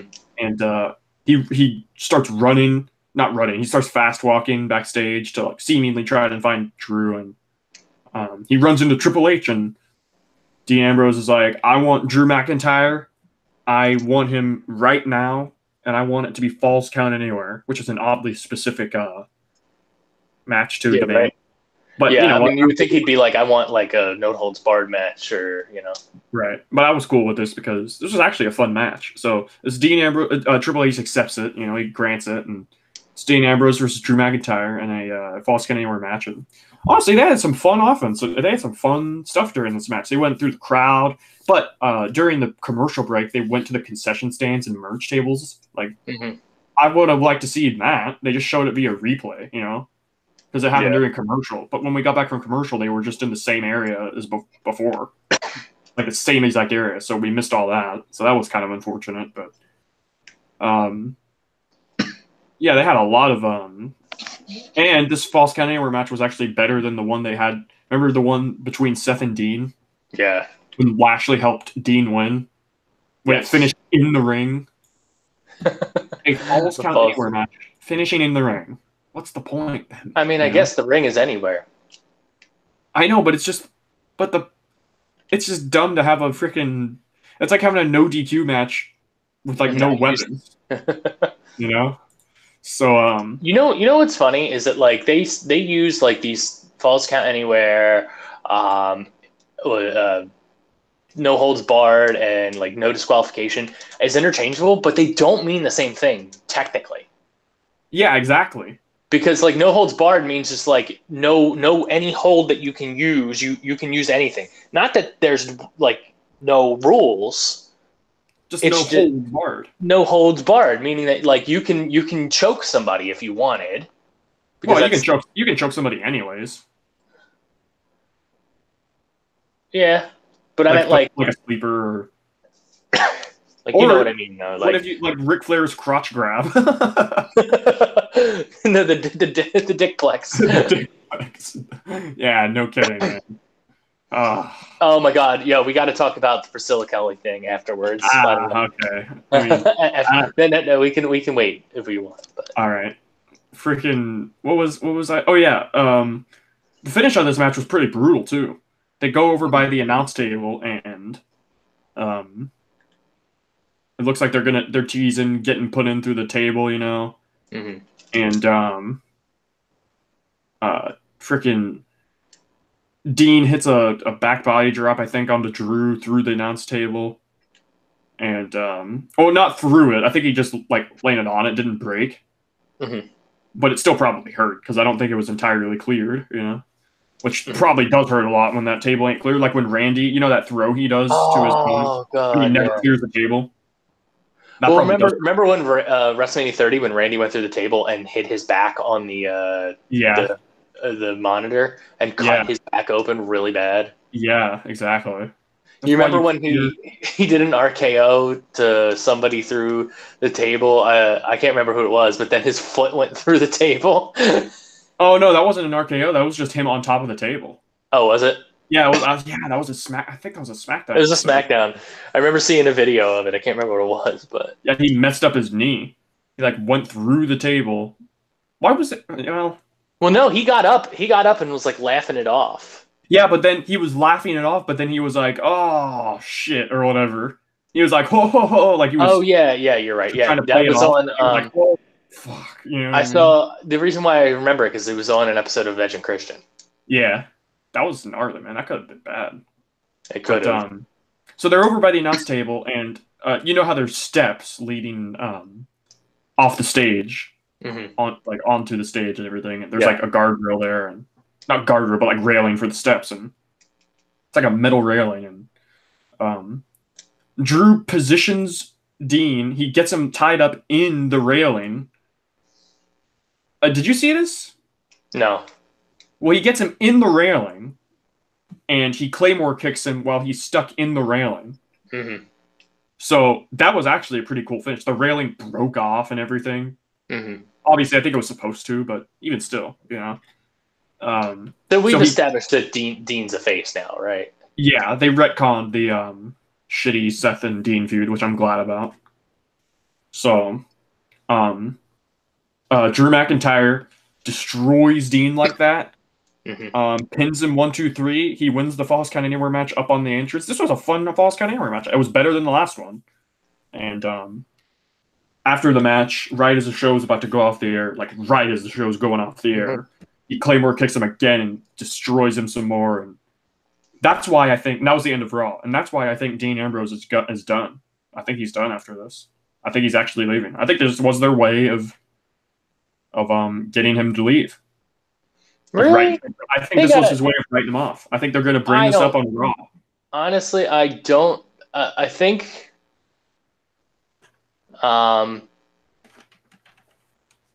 I think like there's going to be,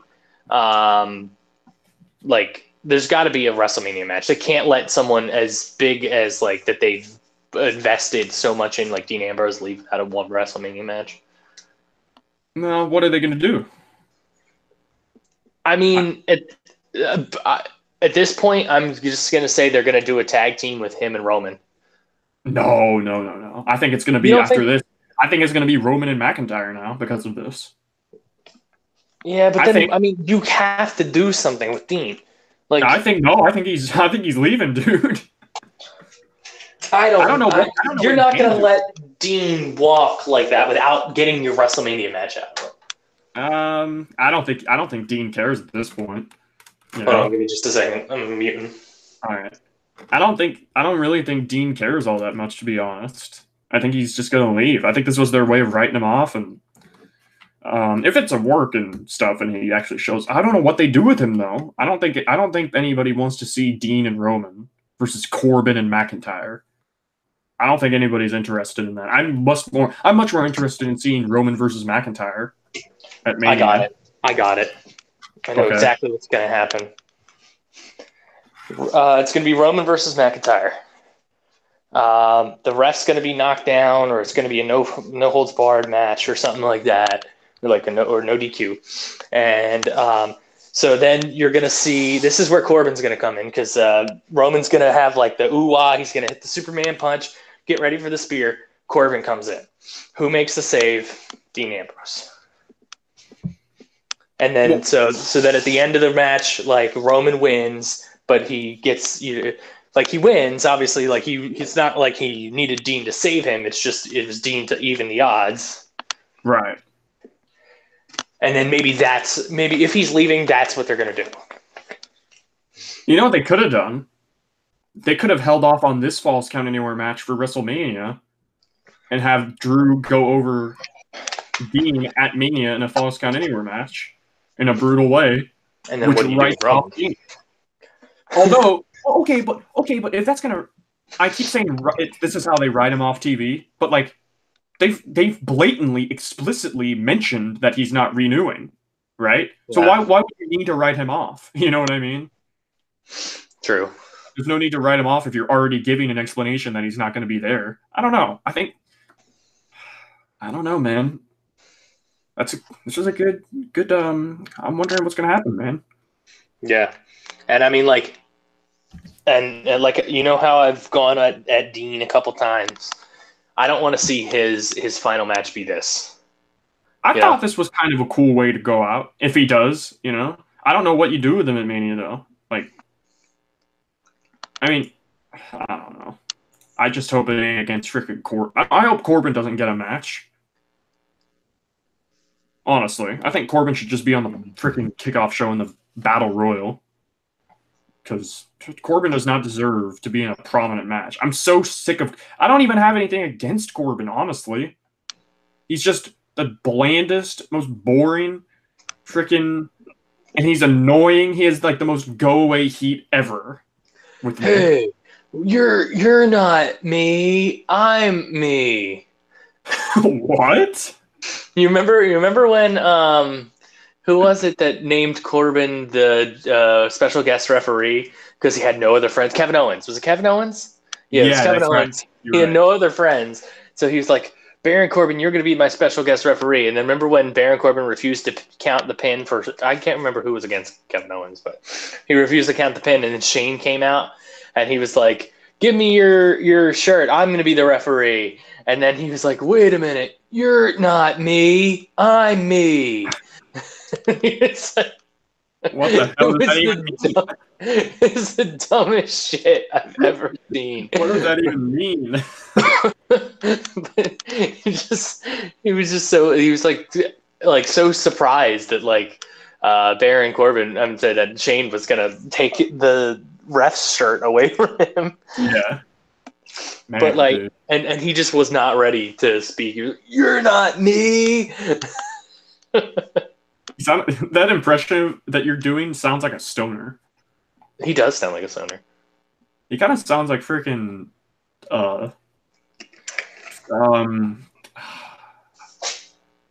what's the Bill and Ted, maybe? Oh yeah, Bill and Ted's Excellent Adventure. Yeah. Oh man. What number? If you're really us, what number are we thinking of? 69, dudes. Well, damn, that was Raw. Now we gotta go on to SmackDown, and well, SmackDown's usually a breeze. We usually breeze through SmackDown because the whole point of us trying to do a quasi chill episode review was to like have it go by faster, but it's like been 2 hours now, so it didn't really matter at the end.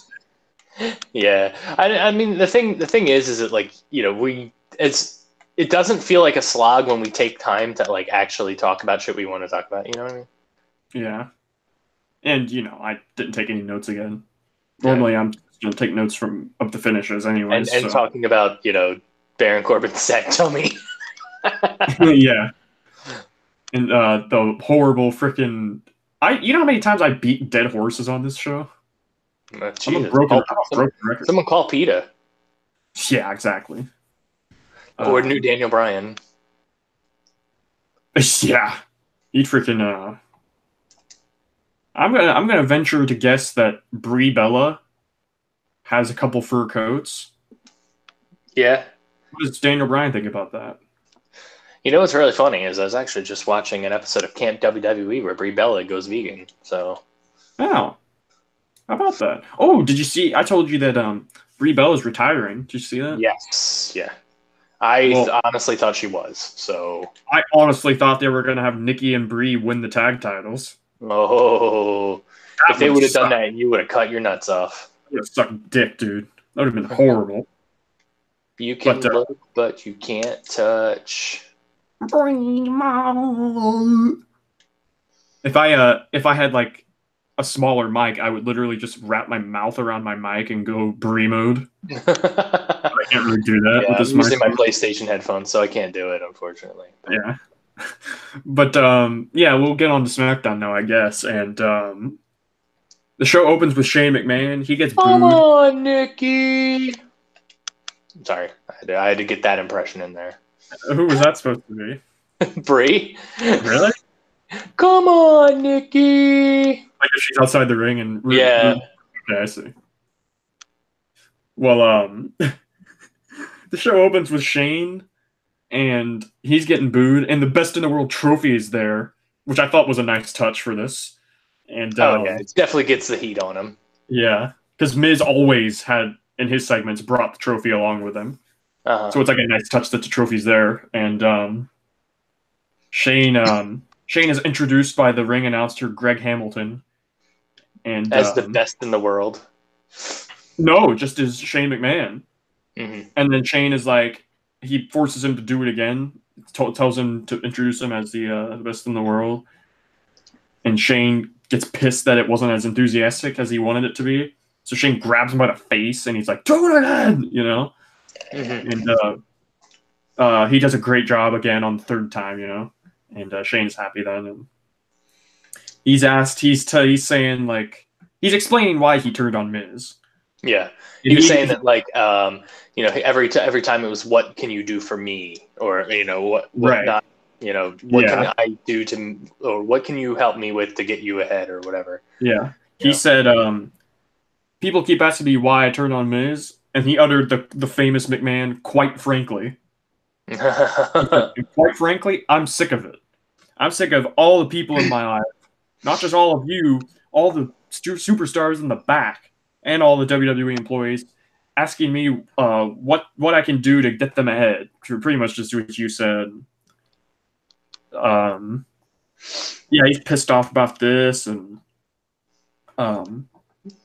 he said all of that is done after Fastlane, where he beat the holy hell out of Miz in his own hometown in front of his own father. And he said, I'm not the best in the world because I won a trophy or I became the tag champion. I'm the best in the world because I was born that way, because he's a McMahon, you see. Yeah, exactly. Now he's embracing his McMahon privilege. He's embracing the hate. Oh my God, you remember that? Yeah, that horrible feud. Embrace the hate, John Cena. Yeah. That was Kane, right? Yeah, it was Kane, John Cena, Zack Ryder, and Eve Torres. Oh my God, I forgot about Zack Ryder and Eve Torres in that. And Kane was like, since you made out with Eve Torres, which at the time was Zack Ryder's girl, remember? Yeah. Well, Kane was like, since you made out with Eve Torres and turned on Zack Ryder, you have officially embraced the hate. And Kane was like, I won, or something like that, you know? Mm-hmm. I was like, well, remember John Cena would always like make out with, like, remember, because they had that thing with Maria, Mickie James at one point, right? Yeah, right. Well, they also dated in real life too, didn't they? Did they? Mickie James and John Cena. Yeah. Okay. I like how we're kind of just letting non sequiturs be here. So, but I was watching old Smosh Games episodes. You know, Back to the Past, and I was watching a Try Not to Laugh challenge with WWE superstars. And Mickie James was on it, and my lord, Mickie James is a very attractive woman. Yeah. Yeah. She still is. Yeah, and it was really funny because every single one of the WWE superstars beat their respective Smosh Games counterpart in Try Not to Laugh. It was Rhino was on that. Yeah, because that's how you found out where I got this picture of Cesaro with Swerve. Yeah, the Swerved. Yeah, Swerved. Just Cesaro's face accompanying that freaking caption. It's perfect. How could I not use it? You know what I mean? Mm-hmm. If anybody doesn't know, I guess I'll tweet it out.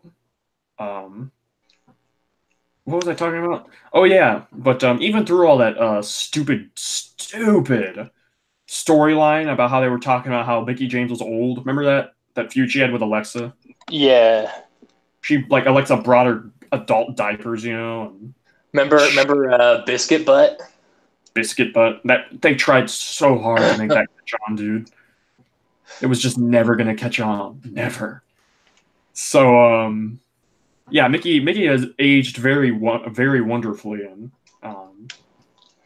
you know what? Honestly, everybody in WWE really has, except for Sonny. Yeah. I don't think anybody's going to get on my case about saying that. What was I at? Oh, yeah, Shane McMahon. So he said, from now on, I'm going to do things my own way and for myself.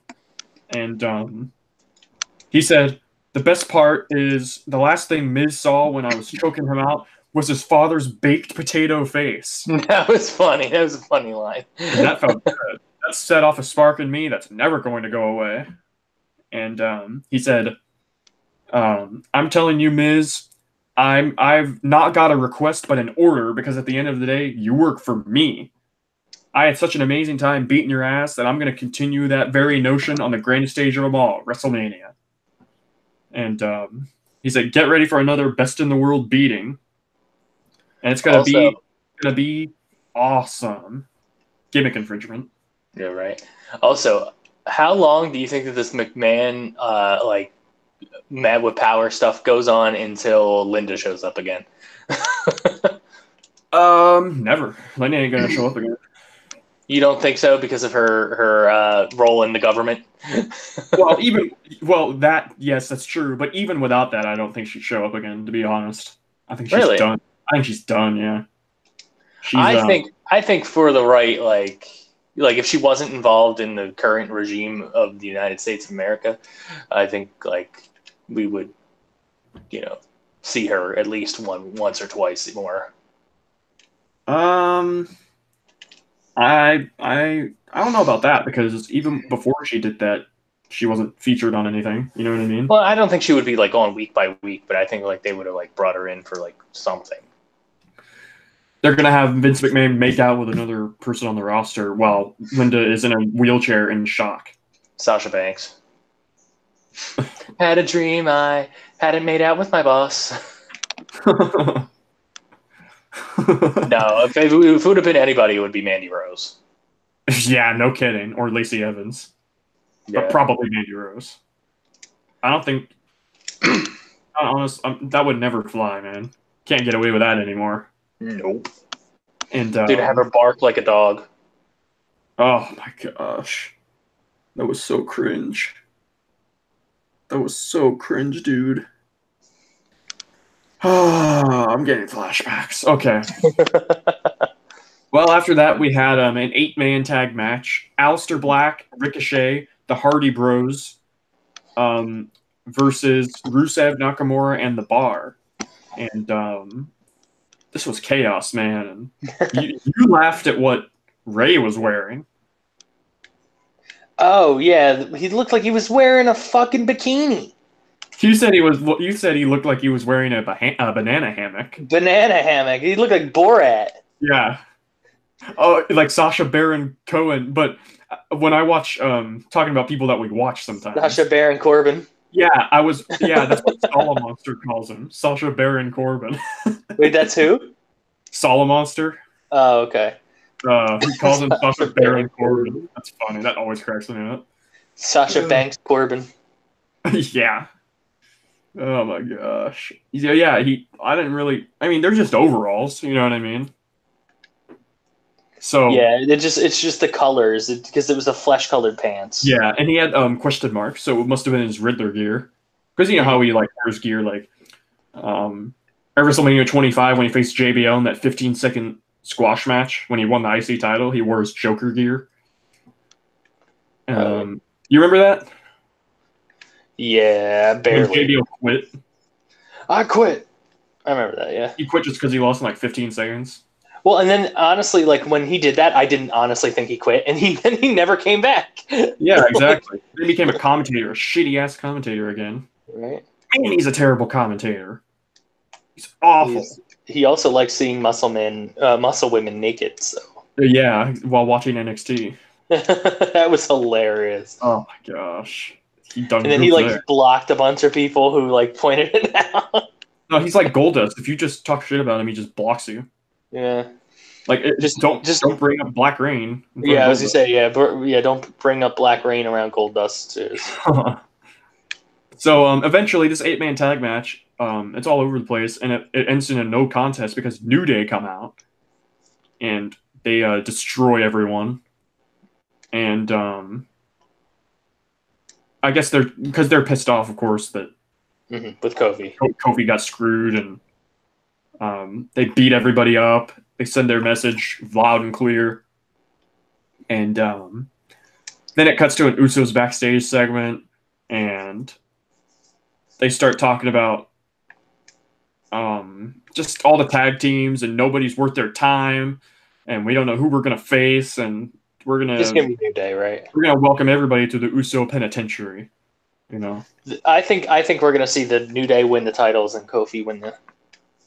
I think that would be kind of cool, yeah. But at the same time, I know New Day are serious, all right. But if they're gonna have them, if they're gonna mega push them like that, they've got to quit with the pancake business. You know what I mean? Yeah, no, I don't like the pancake thing either. At the end of the day, New Day is still a comedic act. Like, they're still serious and they're awesome wrestlers. You know what I mean? They're all very good in the ring. Honestly, when New Day gets serious, I really like them. Yeah, like the feud against the Usos. Well, not only that, but like this whole thing with the McMahons and everything like that. Like, Yeah. Like, I've never seen Big E and Xavier be so intense, and they're not even in the fucking match. Like, I know. I think they've honestly, that's probably. I think that's why that's probably not going to be Usos and New Day, because I think Xavier and Big E's just big goal is just to get Kofi a title match. I think that's all they care about at this moment, which just shows you that they're freaking, you know, they're best bros and freaking. Yeah. You know, they love Kofi, and what if Xavier and Big E turn on Kofi at Mania? No, that's awful. They finally get him the match, the singles match he so deserves, and right as Kofi's about to win, they turn on him with like a ref bump involved, and Daniel wins, and New Day breaks. No, that don't you put that evil on me, Ricky Bobby. No, they're not going to give Kofi his match anyways. I'm just kidding.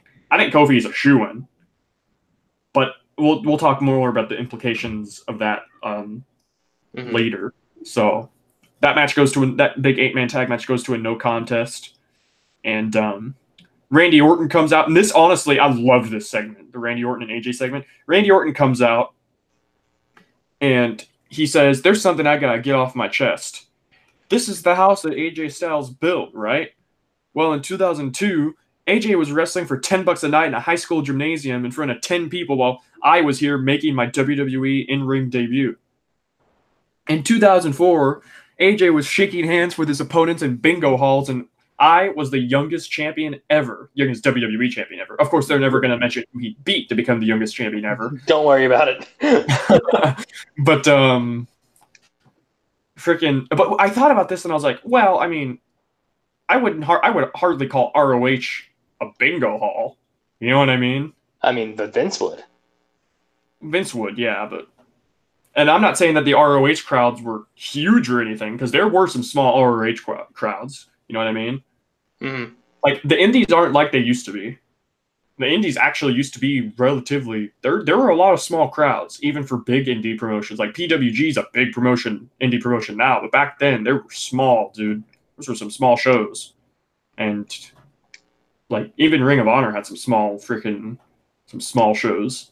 But, freaking Randy's laying into AJ, and he says he was wrestling in the bingo halls. I was the youngest champion ever. In 2005, this was one of the best lines. In 2005, AJ was down in Florida getting a tan with Dixie Carter, while I was wrestling The Undertaker at WrestleMania. I gotta say, I was not expecting a Dixie Carter freaking. You popped for that too. I didn't necessarily pop for it. I was just like, whoa, you know, I was not expecting that. And even did you see Dixie Carter responded to that on Twitter? She did. Yeah, she was like, me and AJ did not tan together in 2005 because we were already golden. Oh my god. And I was like, okay. What if they have Dixie Carter freaking involved in just involved in any facet? Like, what if she becomes the GM? Oh god. No, you know what? Dixie they have an on-screen romance of Dixie Carter and Randy Orton. No, they have well, you know, Jeff Jarrett is a member of the creative team now. Oh, is he? Yeah, he's an actual legit member of the creative team. You know? Why? He's got a good mind for wrestling. It's just that he shouldn't be running a company. He's drunk half of the time. Wow, I'm sure he's gonna they're probably going to enforce that he can't do that. You know what I mean? I mean, do you see how they treat Alicia Fox? Well, yeah, that's true. Well, that was Arn Anderson. That wasn't. Well, no. Did you see that? Did you see that she legitimately has like a problem? Like she's an Yeah, alcoholic. that was the whole fiasco with Arn Anderson. Yeah. That's why he got fired, because Arn Anderson let Alicia wrestle a house show intoxicated. Well, but also the question I'm thinking is like, what are they doing to help her? Obviously you have to fire Arn. Like you can't let him do that. But what are they doing to help her? Like, well, no, they offered her rehab, but she she was MIA. She didn't respond. That was the report, at least, and I only have to go up. Well, I'm sorry. Then they have to let her go. I have to take their word for it because it's just a report, right? But yeah. See, the thing is that like if you're offering her rehab and she's not going to go, then you got to give her an ultimatum. Like maybe they are. Yeah, that's true. I mean, maybe it's very private. Yeah, I don't know what's going on. I always thought there was some off kilter about her, but that was just her character work, I guess. Yeah, I mean, I never thought that like she was actually like had like a substance abuse issue. Me neither. Like, I just thought that her character was just to be quirky and like obnoxious, you know. And I mean, maybe that is her character. Maybe she's a different person. Maybe she's, you know. I mean, obviously, I can't say. I don't know Alicia Fox sober from drunk, so. Yeah. I mean, I guess Noam Dar was really into some crazy chicks, right? The beautiful Alicia Fox. Why did you give Noam Dar an African accent? Hi, my name is Noam Dar. I am your cruiserweight champion for today, man. Oh, now he's Jamaican? No, he's Jamaican. He's the Noam Dar. That's going to be our new joke, is Noam Dar is from a different country every week. So he should really push for, like, instead of NXT, now they've got NXT UK, they should push for, like, NXT India. You're right. NXT Africa. Hello, my name is Noam Dar. I probably should not be doing this accent here. This is probably very offensive. Yeah, I know. You're pushing a lot of boundaries, bro. So, what was I at? Oh, yeah, this promo. So, he said 2006, 2007, 2008, I was here and I was the champion. This isn't the house that AJ Styles built. It's the house that Randy Orton built. And the crowd actually got freaking applaud for this. Like, they applauded for this. And am I weird for never like getting on the Orton train? Like, I was never really a big fan of him. I mean, when I thought wrestling was real, when I was a kid, I hated Orton because he was such a good heel, you know? Yeah. Was that the Triple H storyline? Yeah. John Cena involved, Triple H then, you know. Mm-hmm. My mom hated Randy Orton. My mom hated him at first, and then she was like, that is an attractive man. Nah, she hated Randy Orton. She was like, I hope John Cena beats his scrawny ass. That was her like exact words that she always used. His scrawny ass. So AJ Styles comes out and he says, for someone who looks down on the indies, you sure have paid close attention to my career. But I'm proud that I've come from the indies. You see all those guys back there? They're all indies. You're surrounded by indie guys, which is true, you know. Everybody they sign goes to NXT and then they go to the main roster. There's literally not one guy. Oh, I can't say one guy because there is homegrown talent, but Braun Strowman. Well, you know. Who wrestled one NXT match? Was it really only one?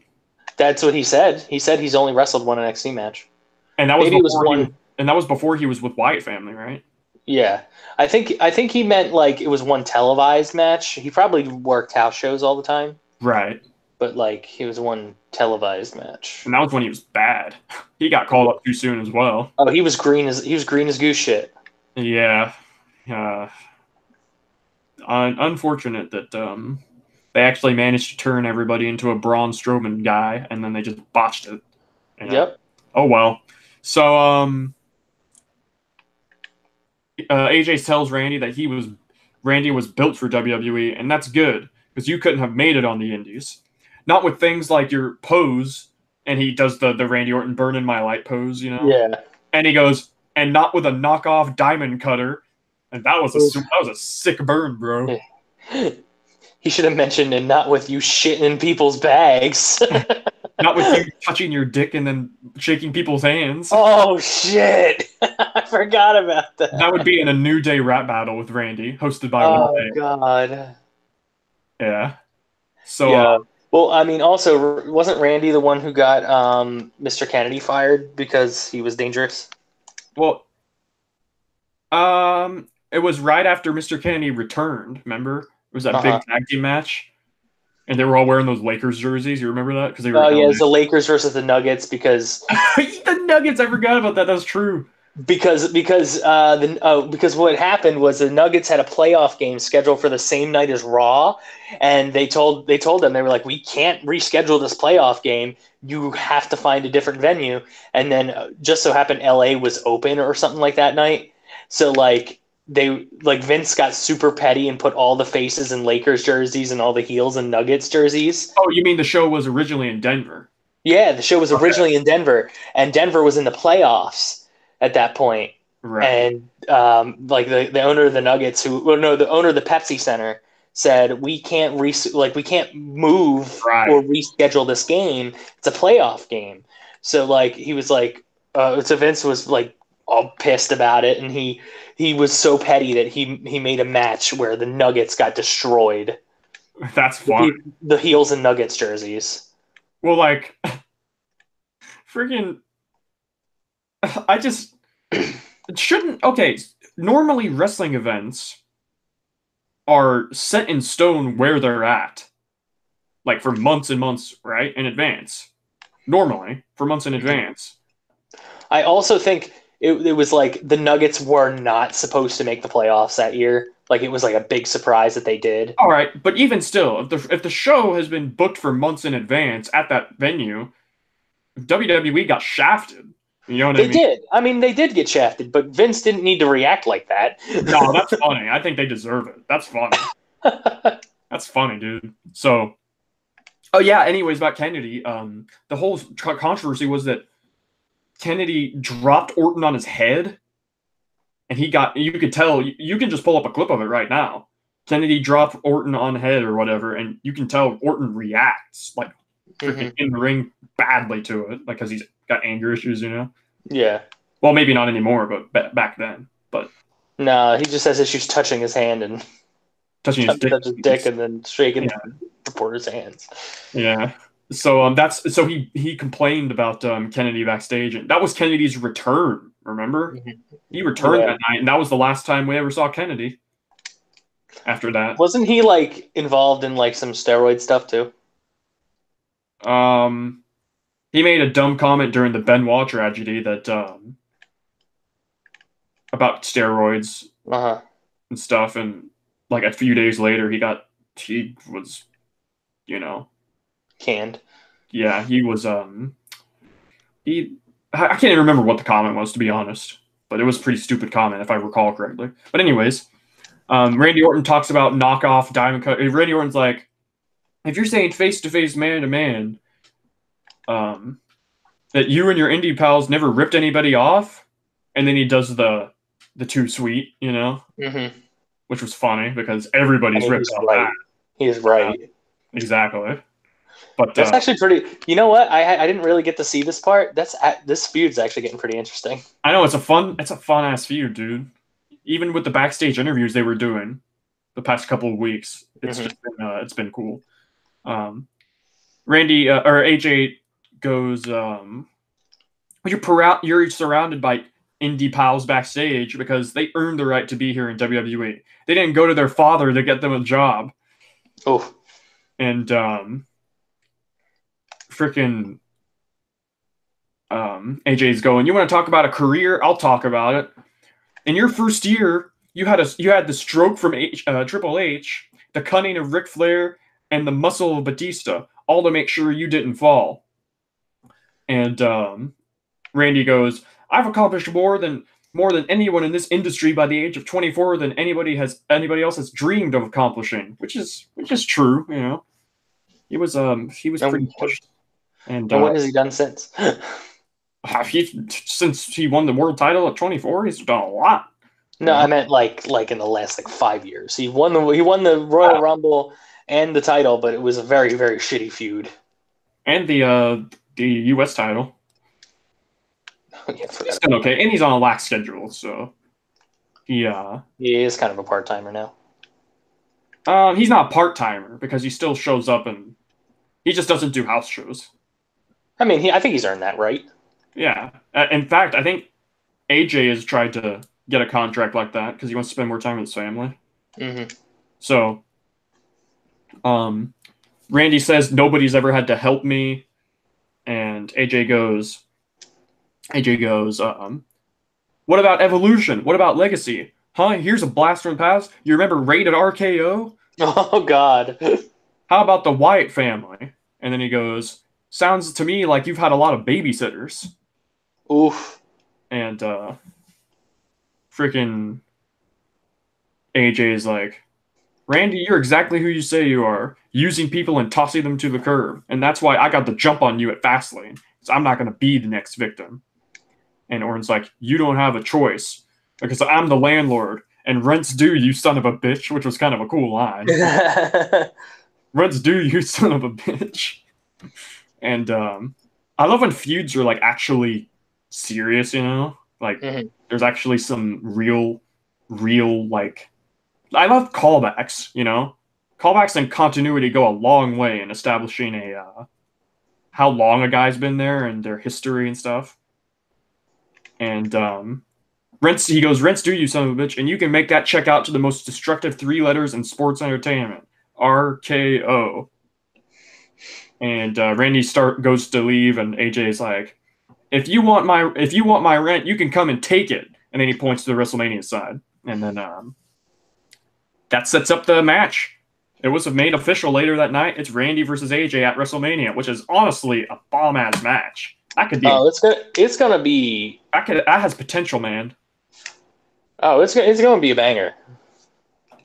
Yeah, I hope so. Because I just hope that it ain't disappointing. Because there were some matches that AJ's had in like the last year or so that were kind of disappointing. In fact, a lot of them. I don't even know why. Shinsuke, Daniel Bryan, freaking Joe. I mean, he had a great match with Joe at one point, but other ones were just kind of. You know how I was talking about that Mark or Smark Madness that I was thinking about doing? Yeah. Well, the one of the because it was going to be basically wrestling memes, basically, or like jokes and memes. One of the ones I was going to do was going to be Wendy. Oh, Wendy.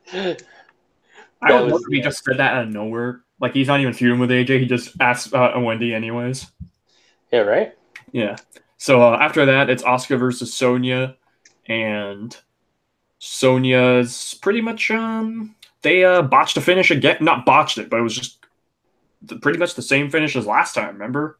From the Fastlane show? Yeah. Where, freaking... I don't even know why, like... I don't know.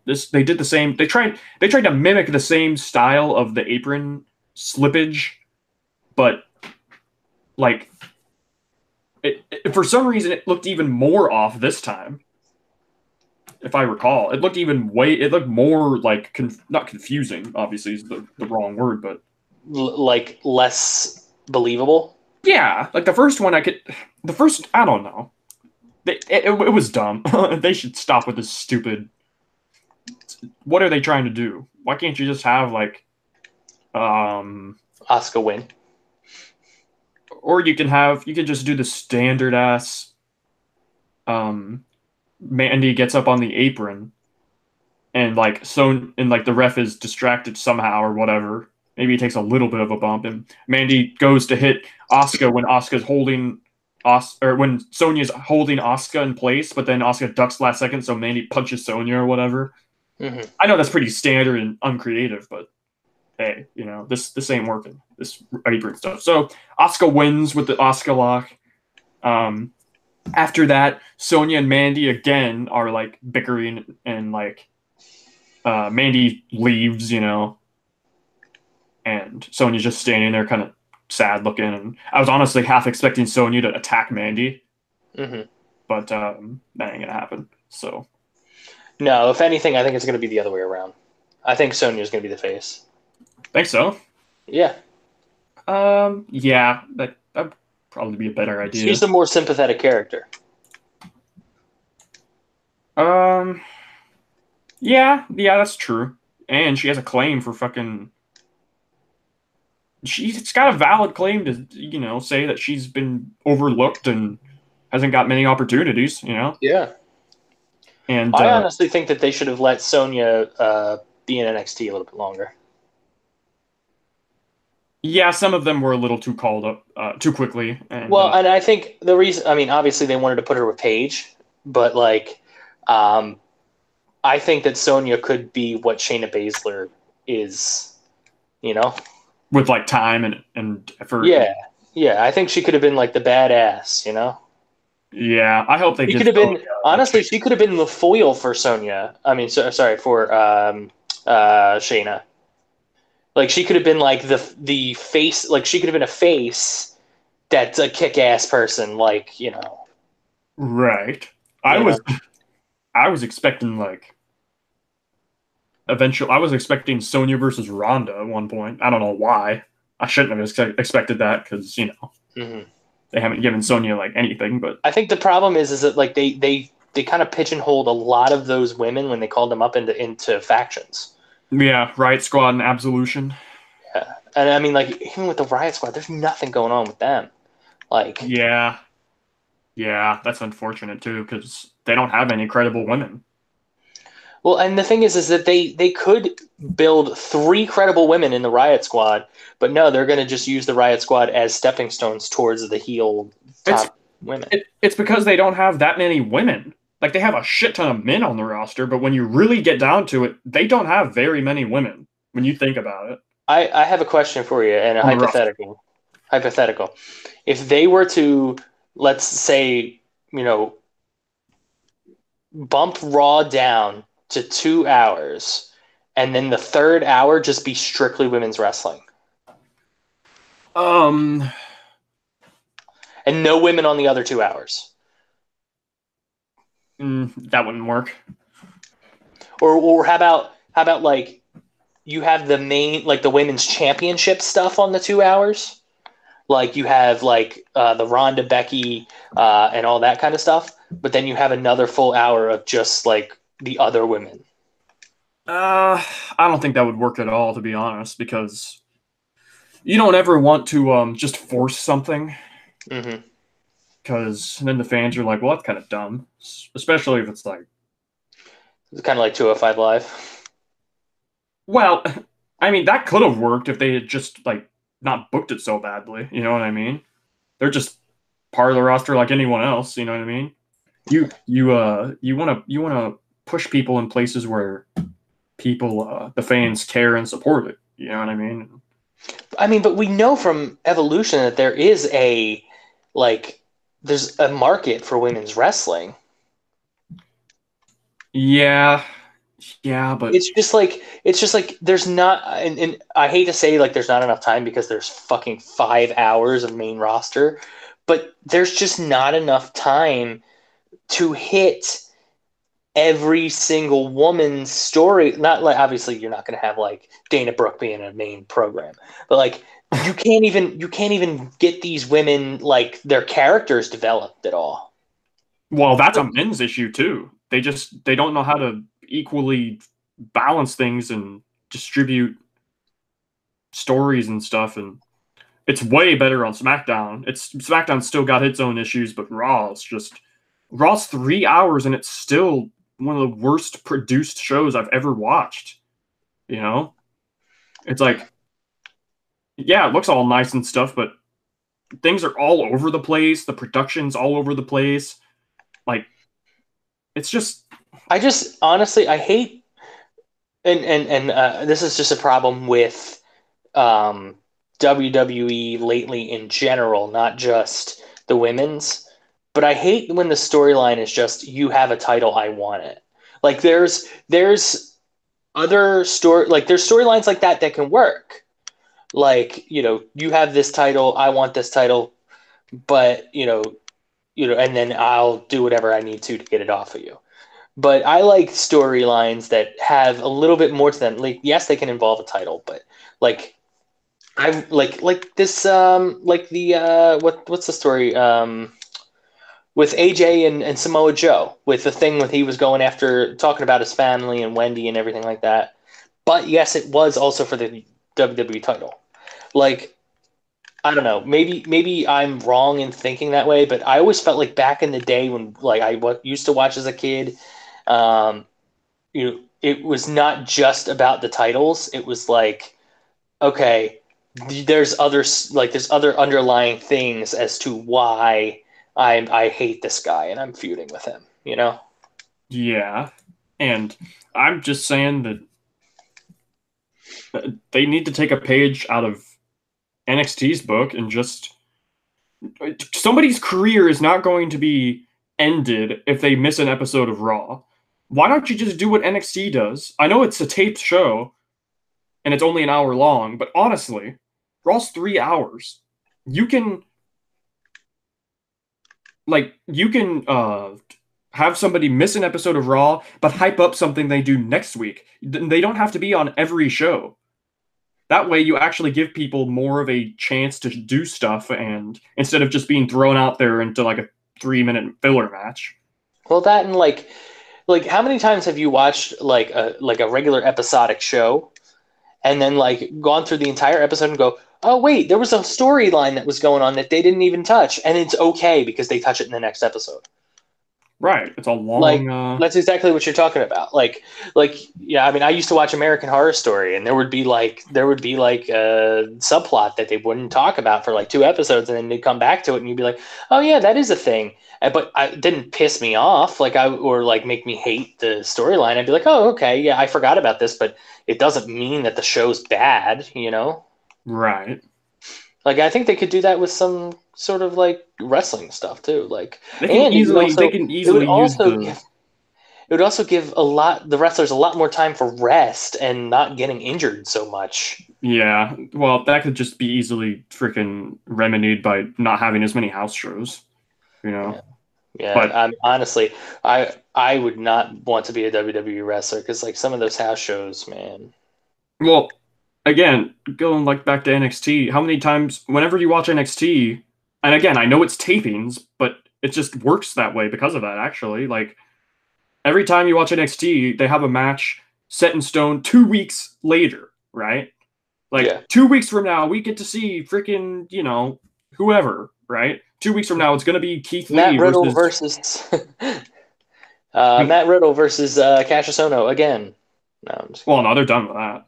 no, I know they're done with that, but Next 2 weeks, we're going to see Keith Lee versus Dominic Dijakovic, or like 1 week from now, we get to see freaking, whoever.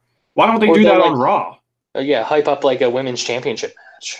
So like they do. so the people every other week get their time, but they actually get time. They don't have to be on every show. Yeah. That way, when they're on it, they make the best of it. They get time, and you can still have the people there at Raw, just maybe doing backstage stuff, interviews, promos. You don't have to have them wrestle. Promos and stuff are way shorter than freaking matches, generally speaking. So they adapted the NXT way of doing things, hyping up matches a week in advance, 2 weeks in advance. That's something I noticed. They never Yeah, make they never do matches that a week. anymore. They never make matches a week in advance anymore. They just announce them on Twitter like days before the freaking shows. Like if you Yeah. actually made matches on Raw for next week, Well, that might. would probably also help sell tickets to the actual show. Maybe, yeah. Like how many times like if they're like announced, they're like, oh, in 2 weeks we're gonna have a tag team title match between the Revival and Ricochet and Aleister Black, and like people will be like, well, shit, I'll go see that. Like There are so many matches that you just don't know about until the night of the show. Like, why would I watch the show if I don't know what's going to be on it? All I know is that it's a wrestling show. Who gives a shit, though? Like, why don't you advertise the matches? You know, they just do it on Twitter though. That's okay. Well, we did it. It's just on Twitter. Well, like, why don't you, you know, why don't you quit being lazy and do it like in advance and freaking. I'm not saying it's easy and everything, but like it didn't used to be like this. I think it's because Vince is getting even more unpredictable. Well, how many times do we read the reports that Vince rewrote the show the day of? Like a bunch, you know. Yeah. But yeah, I'm hoping that that's something that's going to come once Triple H is the CEO. Yeah, well, you know what? I'm not going to hold my breath anymore. I'm going to hold my breath on that one. I'm going to tell you, Vince McMahon's going to live to like 110. Probably. He is. That or his heart's going to give out in the next year because he's done so many steroids. Yeah. Yeah, he was on the piddle just like Hogan, I guess. Dude, remember how big he was back in the day? He still is pretty big for an old guy, you know? For a dude. For what, a 76-year-old man? 76-year-old dude. He's pretty Do you believe he's older than Trump? He's a beefy boy. He's a big beefy boy. Instead of Beastie Boy, it's Beefy Boy. Beefy boss. Beefy boss. Yeah. He's older than Trump? I think so. I think Trump's like 74. Wow. You never really know how old people are until you look them up. Yeah, right. You just think they're a certain age. Those like billionaires, they always like pump Botox into their skin and shit. Like freaking Finn Balor's 37. Jesus, he looks like a child though. I wouldn't go that far. He just looks like a dude in his mid-20s, to be honest. Looks great. But you can kind of tell that AJ Styles is like 40, 41, you know? You can tell that. But where was I? Yeah, SmackDown. After the Asuka and Sonya match. Sorry, just for clarification, Donald Trump is 72 and Vince McMahon is 73. That's a lie. He's way older than 73. I just looked it up.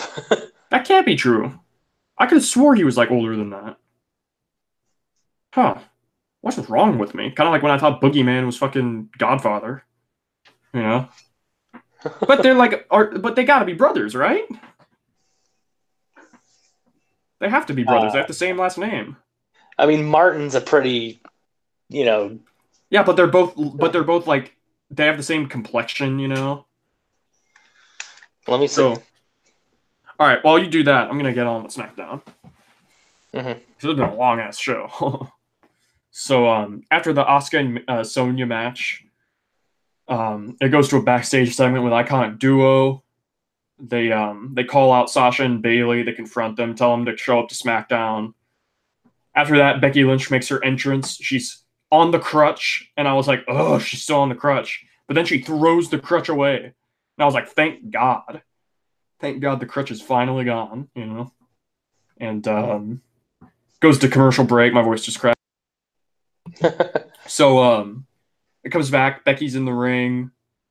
And she says, it feels good to walk down here on my own 2 feet. Everyone got brave when I was suspended, hurt, unsuspended, arrested, and then disqualified right into the biggest match of my career. But I'm back on my feet and into the main event of WrestleMania. And she said she had to earn her way into the match twice, which is true. She got screwed out of her Rumble victory. Winning the Rumble means nothing, you know?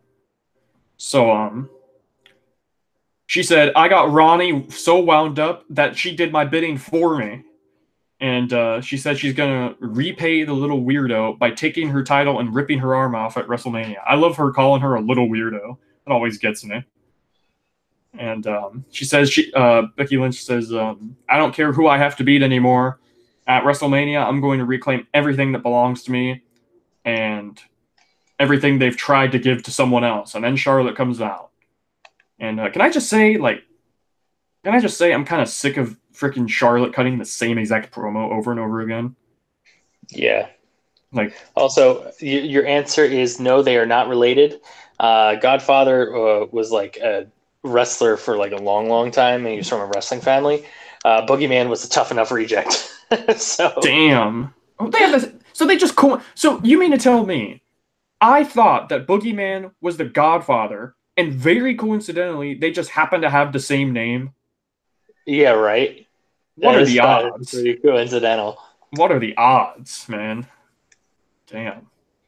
So, Charlotte comes out. She tells Becky, "Congratulations for making it into my main event. And while you've been off getting suspended and arrested, I've been putting in the work, and my resume speaks for itself. It's one thing to be hot for 6 months, but I've been hot for 4 years. No matter how hard you try to spin it, you got a handout." And I guess that's supposed to be irony because Charlotte literally got a handout, Yeah, you know, right. to be put in this match because she's a heel, obviously. So, Charlotte says, "I've never seen someone do so little while taking credit for so much. That's why I'm going to make you and Ronda relevant again when you bow down to the Queen." And Becky Lynch tells Charlotte to shut her plastic dopey face up. Oh shit. Yeah. And, they throw verbal barbs at each other, and that was pretty much just it. It kind of ended anticlimactically. So, freaking interviewer, I think it was Kayla Braxton, is backstage. She's outside Vince McMahon's office. Out come Daniel Bryan and Rowan, and she asks what's up with you being in Vince's office, and she asked if it was about Kofi, and Daniels goes, "You know what? I wasn't there because of Kofi, and I thought Vince deserved to hear my honest feedback." And Daniel announces that it's going to be Rowan and Daniel versus Mustafa Ali and Kevin Owens in a tag team match. Mm-hmm. And then it goes to Rey Mysterio entering. So this was a tag team match. It was Andrade and Samoa Joe versus R-Truth and Rey. And freaking the finish was they rolled up Joe, which was kind of iffy, if you ask me. You know what I mean? But at the same time, Rey Mysterio rolled up Samoa Joe and pinned him, and then in anger and rage, Samoa Joe attacks Truth and Almas, hits a Uranage on both of them. And those Uranages that he hits, by the way, are huge. I guess that's his new finish. Fucking huge. So I guess. And I guess that's his new finish, the Uranage. And they look really? gnarly, dude. Uranage is a finish? That's his finish. Yeah, of course it's a finish. Okay. Dude, the Uranages they normally do in WWE don't even come close to the Uranages they do in like Japan. It's okay. I mean? It's okay, Trenton. He's just gonna hit his muscle buster at cut my nuts off at WrestleMania. I don't want him to do that though. You don't want him to fucking potentially kill somebody again. Yeah. Well, see, that's the thing though about wrestling. You know, Wilson. That's the thing about wrestling. Samoa Joe was using the muscle buster his entire career and not once had a single incident. But like one time is all it takes. I don't even know like how it happened, you know? Well, I mean, like look at D'Lo Brown and Draws. Yeah, exactly. That's a good point. Like all it takes is one incident and freaking. And apparently D'Lo still gets like upset over it. Like he still like is if you like he's had people mention it in interviews and he'll talk about it, but he like breaks down. He quit because of that temporarily. He like felt so guilty that I would. Yeah, I don't blame him, man. It was a bad situation. Again, that's the thing about wrestling, man. You can think a move is totally okay, but all it takes is one mishap, you know? You hit the move as normal, but all it takes is one mishap and one bad landing. And freaking, yeah. So Joe's finisher is a Uranage. I mean, we knew that like since a couple weeks ago when he won the title, but he does a nice Uranage, dude, Joe. So, he's professional through and through. And did you know that they signed him? They didn't even want Samoa Joe when they signed him. Of course they didn't. They don't want good wrestlers. Well, they didn't want him because they didn't want Ring of Honor to get him. So like rumors are that they didn't want to sign Samoa Joe, but Vince didn't want Ring of Honor to have Samoa Joe, so he signed him to like like a really like lowball NXT contract compared to like what Samoa Joe should make. Like, Right. but like it was. I think I don't know if it was like a better schedule or whatever for Samoa Joe compared to Ring of Honor. But all I remember is that they didn't like want Joe. They just wanted someone else not to have Joe. They wanted Ring of Honor not to have Joe. That's what they're doing right now with people wanting to leave and the talk of AEW. You know what I mean? There is, as much as people want to think it's not true, there is an AEW effect. I don't care what anybody says. You know, that's undeniable in my eyes. When are they supposed to actually have a show? Excuse me. Their first show is in May. Okay. And should we review their first show? Well, I mean, if I can watch it, I mean, I probably will. But you know, I don't really feel like paying for. You know, I mean, I watched All In for free. I just watched a live stream of it for free. I can probably find a live stream of it for free. You know what I mean? That's how I watched Wrestle Kingdom this year. Just found a live stream of it, and it was there. I can't believe you texted me during Wrestle Kingdom, and I was like, I don't know who any of these people are except for man. You didn't? Well, you know who Kenny Omega was. Oh, yeah, I know who Kenny Omega is. The greatest fucking wrestler in the world. Nobody can tell me what otherwise. Fucking too sweet me. And you know, yeah. And you know who Kota Ibushi is and Will Ospreay. Oh, yeah. I know. Well, I vaguely know Will Ospreay, but I definitely know who Kota Ibushi is. Yeah, freaking, that was a pretty good show. It was long, but you know I wasn't doing anything. I just woken. I just woken up. You had a wake, a wank, and some wrestling. So yeah, I don't think that's what I did, but.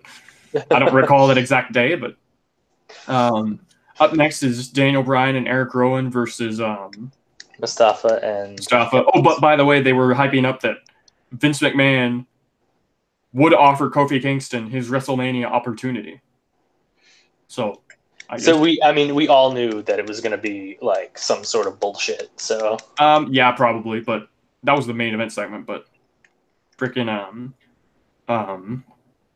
Daniel Bryan and Rowan won. Rowan actually got the victory for the team by claw slamming Mustafa and pinning Mustafa. So poor Mustafa. Looks like his momentum's already freaking gone because of. Yeah, well. You know what? What are you gonna do? Like, it's WWE. It's a dog eat dog world, right? So. It's a Vince kill push world. Well, to be honest, he wasn't getting a push per se. Like he was pretty well. They were doing a good job protecting him and his momentum for a while, but I still don't think that like him being pinned in a tag match with Daniel Bryan and Rowan is like killing him. But yeah, well, he got pinned by Rowan. Like, who the shit cares about Rowan? No disrespect. Well, maybe they're trying to build Rowan back up. Well, you know what? He's probably just going to get injured again, like he always does. Same with Harper. Yeah, wasn't Harper cleared? Yeah, he worked a house show as a babyface. Oh, really? Yeah, he faced Mojo Rawley. Oh, Mojo fucking Rawley. Yeah. Also, didn't somebody roast Harper on Twitter because he was like. He posted something and they were like, "Oh, he was like, where are you? Or something like that." And he was like, "I was on TV. What about you?" Or something like that. Somebody fucking roasted him. I can't remember who it was. Yeah, poor Harper. You know, he's actually pretty good. You know, he's actually also always injured though. Yeah, that's true. Both the Bludgeon brothers themselves get bludgeoned. Wait a minute, hold on. Wasn't it just Rowan who was injured? No, I think Rowan, he worked through that injury when they dropped the titles to New Day, right? Harper wasn't injured, but then I think Harper got injured.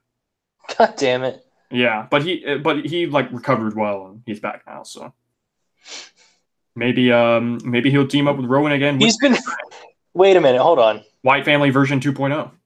Wait a minute, hold on. The Bryan family.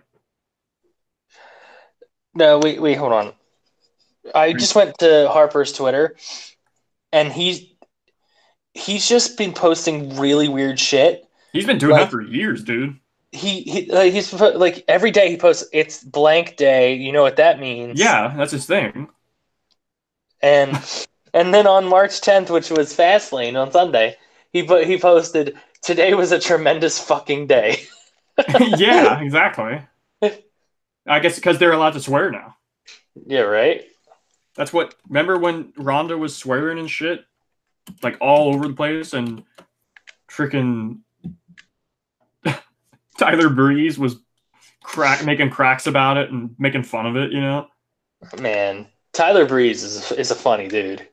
Tyler Breeze and Luke Harper were doing that with each other on Twitter, Oh, which was really? funny. Like Oh, then everybody. okay, it was Tyler Breeze who roasted him. That's exactly what I remember. It was Tyler Breeze. Yeah, that's funny, man.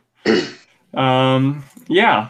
After that victory, Vince McMahon comes out. He goes into the ring. He said, "I'm here tonight to give you, I should say, because I'm reading this verbatim off of the freaking summary." So he says he's here to give the fans what they want, and I'm here to give Kofi Kingston what he wants: an opportunity to compete for the WWE Championship at WrestleMania. Then he shows a recap of what happened at Fastlane when he got destroyed by the bar stupidly, and freaking Vince says people hear what they want to hear, and I didn't do anything I didn't do anything I didn't say I was going to do. When I speak, you better listen, um, because everything I do is what I call a teachable moment, and they're extremely important. I didn't say Kofi was going to be in the triple threat match. I just said the WWE Championship match is now a triple threat. I didn't say he was going to be in the match, so of course he's like a lawyer, you know what I mean? Mm-hmm. So the New Day come out, they're dead serious. They jump in the ring. Big E and Xavier go ham on the mic. Big E goes, if I'm honest, I'm not in the mood to be taught a damn thing. And Xavier says they're done watching what they say because Vince was like, "You watch what you say to me. You don't swear at me or whatever." Yeah. So friggin' Big E says, "We jump through every hoop. We do every meet and greet. We never buck the system or threaten to leave, and they still get treated like garbage." Which I thought that was a cool line because of all the people threatening to leave, you know, because they're being treated badly. Freaking, he says Kofi Kingston's been grinding for 11 years and he deserves better. And then, of course, this was Vince's classic line where he just blows up. He goes, "Kofi doesn't deserve a damn thing." That's my Vince McMahon impression. I mean, I would do it right now, but do it, damn it. I can't really do it. I don't want to get too loud, but Kofi doesn't deserve a damn thing. Yeah. And he says, "Neither do you two, nor do the WWE Universe, nor myself," which was a weird thing to insert. He said, "I created all of this, and I don't deserve anything. No one deserves anything." Biggie says, "This is bigger than just your ego." And Vince McMahon says, "Nothing is bigger than my ego," which is quite a funny line because it's true, probably. Yeah. But Xavier says, "Nobody deserves. They deserve because they earn." Kofi beat WWE champions when they were champion and never got title shots. That's only one of the many reasons he deserves a match for the title. WWE Universe has one demand: that Kofi be given the opportunity to compete for the title. And McMahon's like, "I wish he really did deserve this. I wish he deserved it. And I've known you a long time, and if you were worthy of a title match, it would have happened a long time ago. Yes, you're an impressive athlete, and as of late, your performances have been incredible. You're an extraordinary representative of the product. But face it, one day you'll be in the Hall of Fame, but not by yourself. The only way you go in is as part of the New Day." Oh, sorry. I literally dropped out of the call accidentally. Oh, really? I didn't even notice. Yeah. I was just going on about what's happening. Just saying. That's okay. Okay. Sorry. Keep going. So, he said the only way he's going to make it into the Hall of Fame is with the New Day. And, of course, the New Day were pissed off about that, and which is kind of an insult to themselves, too. Like, yeah. I know they're pissed off on behalf of Kofi, but Like Honestly, though, I mean, he just said that New Day's going to be in the Hall of Fame, and Big E and Xavier were like, what? well, that and the fact that like I thought, well, actually, when I heard that line, I was thinking, I was like, yeah, you're right. New Day are going to be in the Hall of Fame. Like, Of that's course they weird. are. I mean, obviously, but like, it was weird to think about because I'm like, obviously, like, it's hard to think about guys you watch now being in the Hall of Fame. Right. But Unless like, they're part timers. yeah, like Cena or Orton or Brock. Well, I still wouldn't classify Orton as a part timer. You know, Yeah. Or who else? Fucking The Undertaker. Rock. The Rock at one point, although he's already in. I guess. Never mind. Who, The Rock? Yeah, he's already in. Is he in? Yeah, he's in. He got inducted in 2008. Did he really? That long ago? Yeah. And that's when he made that diss about John Cena and the Marine. Oh, okay. And Yeah. that's when that whole thing started. So, he said, "Oh my gosh, this was the best line, dude." Vince is going along these lines, saying that New Day is Kofi's only going to make the Hall of Fame because of New Day, and he goes, "At your age, you've got these young bucks here to help you get the glory." He said, "Young bucks." I don't know, honestly. To be quite honest, I don't think he knows what he said. Yeah. I don't think I honestly, I don't know. Maybe he might know who Young Bucks are because Triple H tried to sign him for like an absorbent amount of money just to prevent him from, just a last ditch effort to prevent AEW from happening. Mm-hmm. You know, but yeah, Vince is in his bubble. I wouldn't be surprised if he doesn't know who Young Bucks are. He said, "You've got these Young Bucks here to help you get the glory. You've got a lot going for you." And I've been speaking to Daniel Bryan, who hit it right on the money. Daniel, Vince says that Daniel said Kofi's awesome, but he's a good B+ player, which is again another callback to when Daniel was called a B+ player. This really is, they are going for Daniel Bryan's WrestleMania story, only in a different way with like similarities, which is pretty, it's a cool way of going about it, but freaking, they call him a B+ player, and Big E and Xavier get mad at that too. And Kofi says, "I'm not asking for a free ride or a handout, and I'm just looking for an opportunity. I just want a chance, and I'm not going to complain about anything. I don't complain about anything, and I've missed weddings and family moments and birthdays, and I've never been trick or treating with my kids, and that's kind of sad."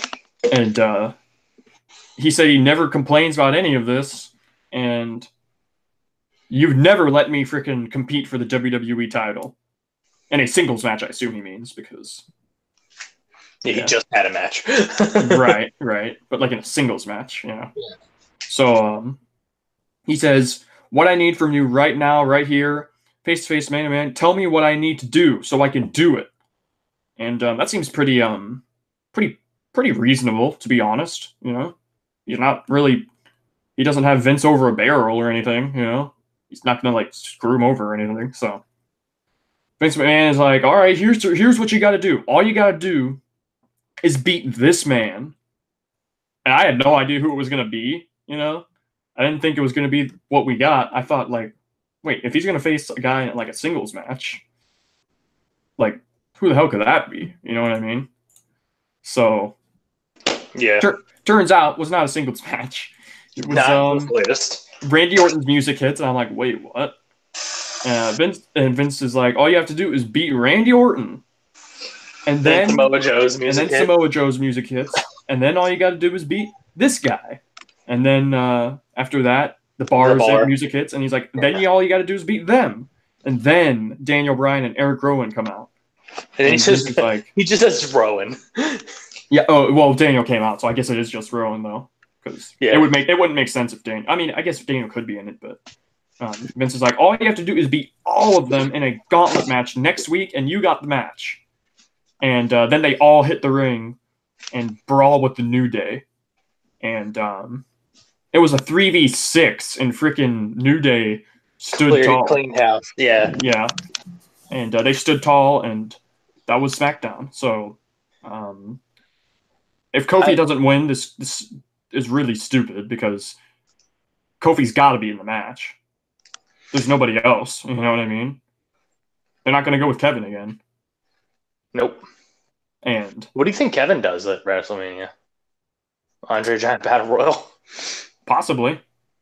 You know, that's very, very well could happen because a lot of people don't have a lot going on, you know? And I hope they give like Mustafa and Kevin something to do. I think they're planting the seeds of. I'll tell you exactly what's going to happen, okay? Mm-hmm. Randy Orton. I don't know what order the guys are going to come out in, right? In the gauntlet. But it doesn't matter. And this is going to happen, okay? Samoa Joe is going to come out, or whatever. Randy Orton's going to come out. I guess I'll just go down the line in which order they came out to the ring. Mm-hmm. Randy Orton's going to face Kofi, but AJ is going to assist Kofi, right? Yeah. And he's going to beat Randy, right? So it still keeps Randy protected because he was distracted by, AJ or whatever, right? Mm-hmm.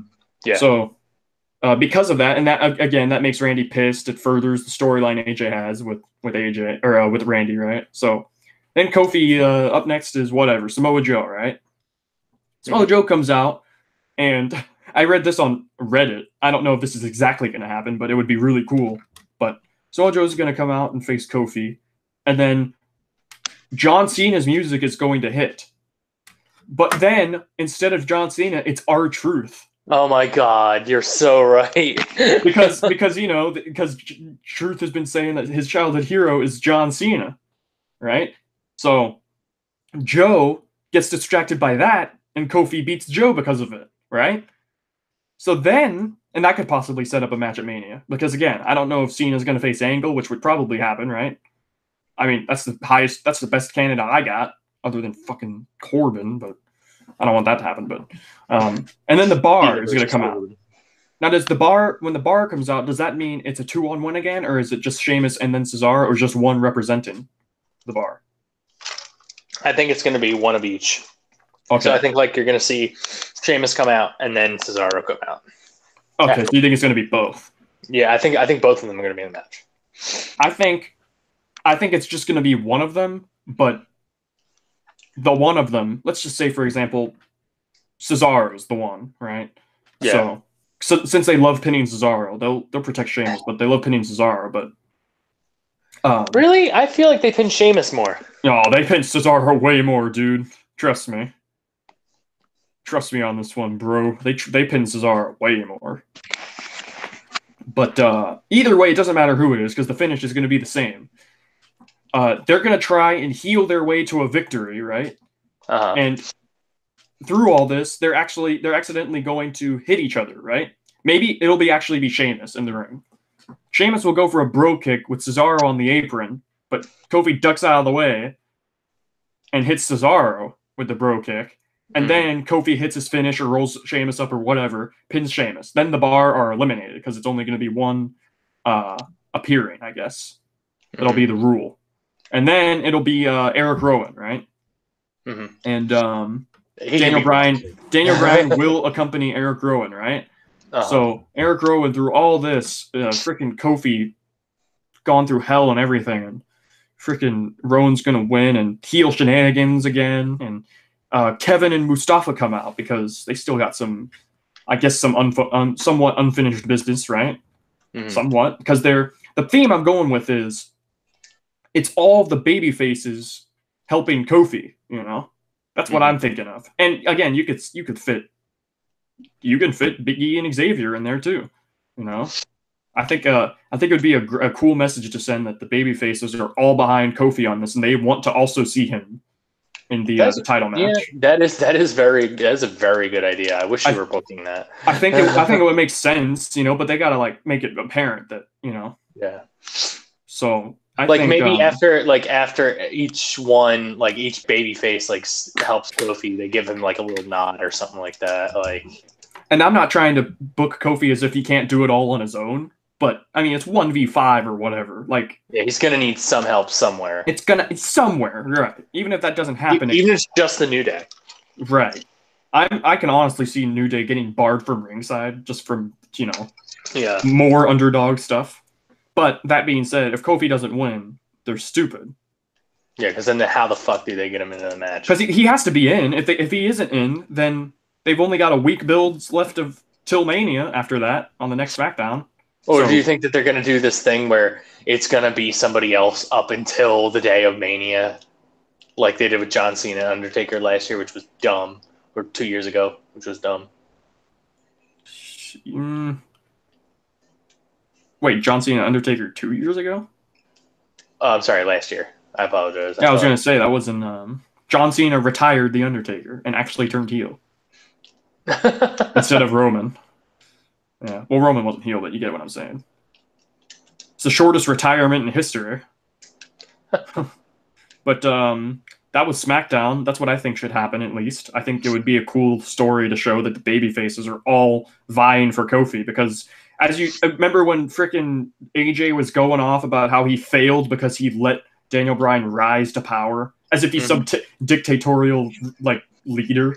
The way the verbiage he used when he said he rose to power, that was an interesting little. That's interesting words that he used there.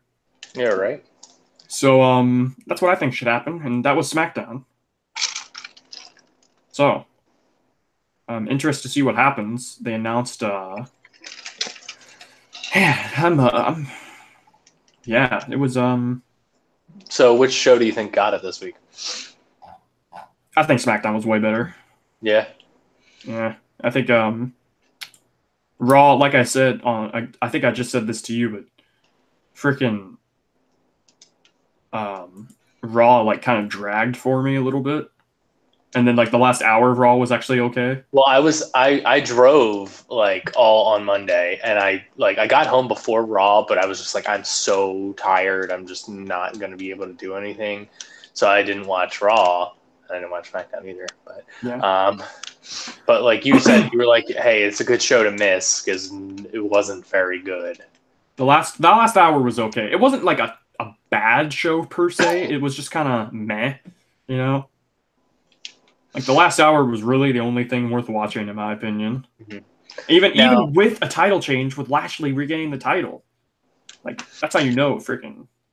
Yeah. Also, I'm wondering if I had said what's best this week, SmackDown, Raw, or NXT, you probably would pick NXT every single week. Oh yeah. Well, maybe not every single week, but most, a very a big majority. So let's talk about what's announced for Raw and SmackDown on WWE's Twitter. Okay. What's for Raw? 2 days ago, they announced what's on Raw and SmackDown. On Raw, Finn Balor and a mystery partner is going to face Bobby Lashley and Lio Rush in a tag team match. So, I don't know who the hell that could be. I know exactly who it's going to be. Oh, yeah? Let me guess. Hold on.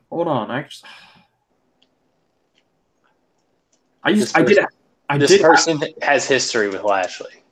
I did have a guess, but I just can't remember. He has history with Lashley? Yeah. How far back? To what, last year? Yep. Well, if it was Lashley, it must have been a never-ending feud. Sami Zayn? Sami Zayn. That's exactly who I'm thinking. That'd be cool, man. I'd like that. I would be down for that, but Sami Zayn and Lashley again. That would just be scary to see how they. It's the never-ending feud. Sami and Zayn. Sami and Bobby, never-ending feud. Finn and Bobby, never-ending feud. Finn and Baron, never-ending feud. Why are they always in the Braun Strowman, never-ending feuds? Well, what else? Oh yeah, Kurt Angle is going to announce. Elias, never-ending feud. Yeah, exactly. Kurt Angle is going to announce who he's going to face at WrestleMania. On Raw. Who do you think that's going to be? Honestly, at this point, probably Cena. It makes the most sense. I don't know who else it would be. It ain't going to be McIntyre, because I think they're planting the seeds for Roman versus McIntyre.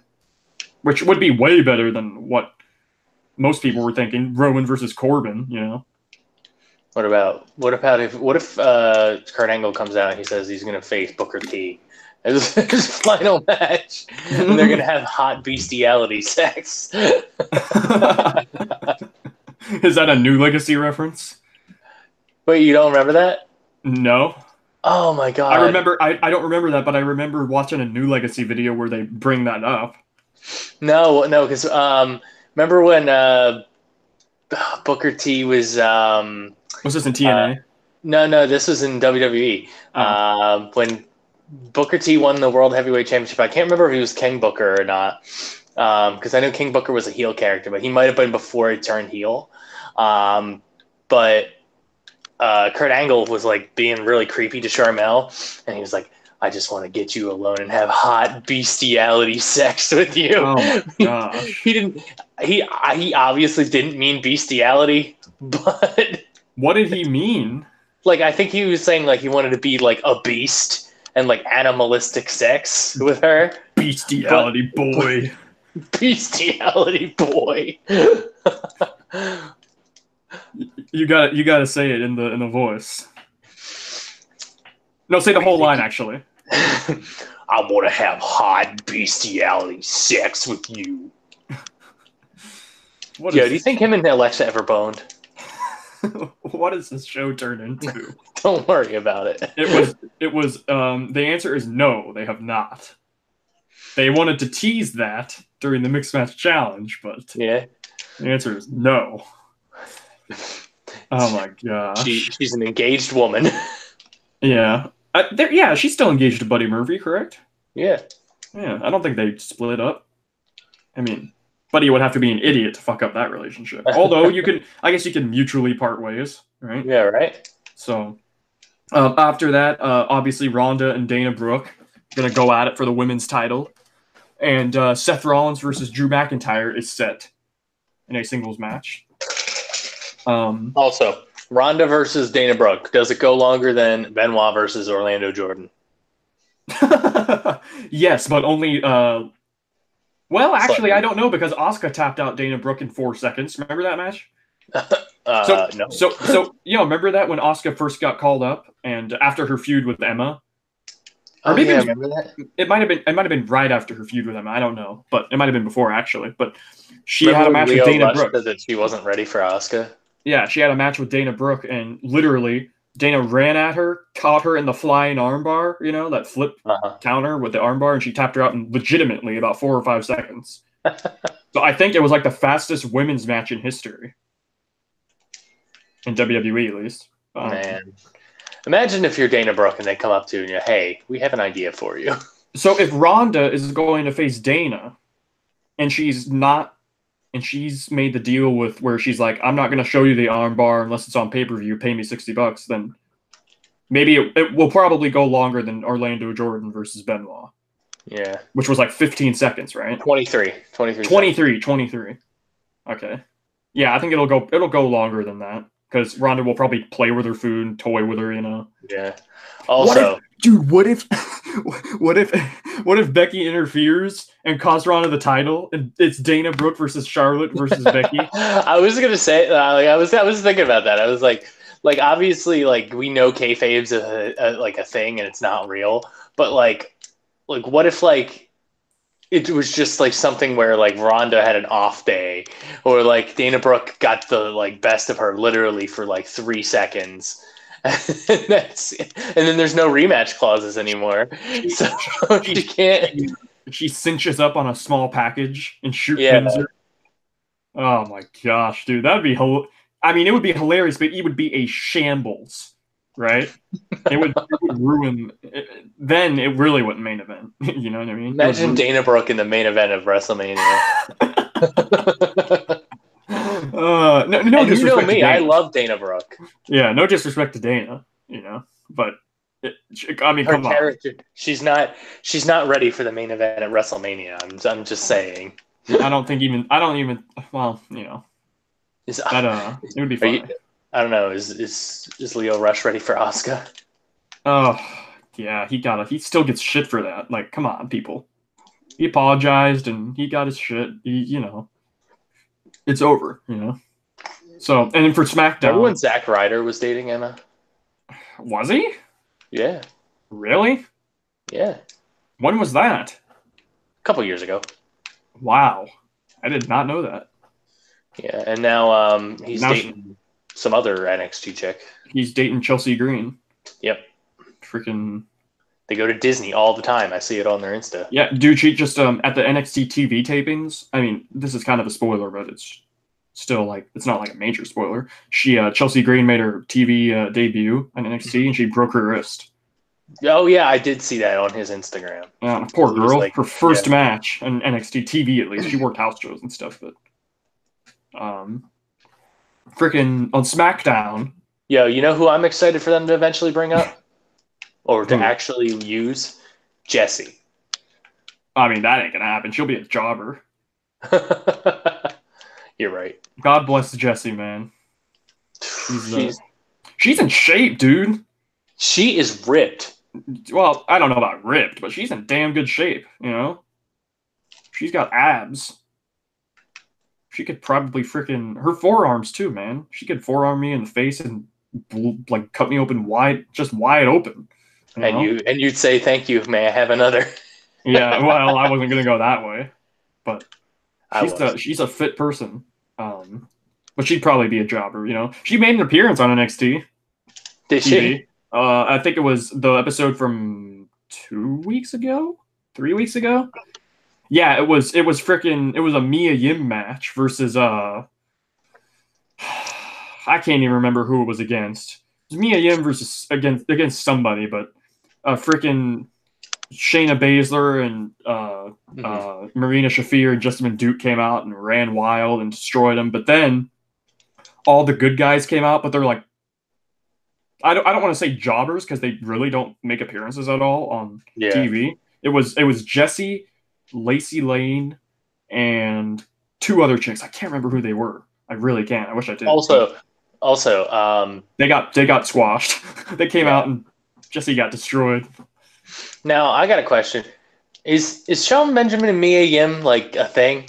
No, they're best friends. I think Mia Yim is dating. I think she's married. I think she's married to Keith Lee. Oh, that name does not ring a bell to me, unfortunately. You remember the big black dude? I know you've seen him. Here, I'll just Street look at Profits? No. But freaking Montez Ford in Street Profits is married to Bianca Belair. Oh. Yeah. And I love the Street Profits. They're great. Yeah. They remind me of Crime Time, but less offensive. But less crime. Right. More time and less crime.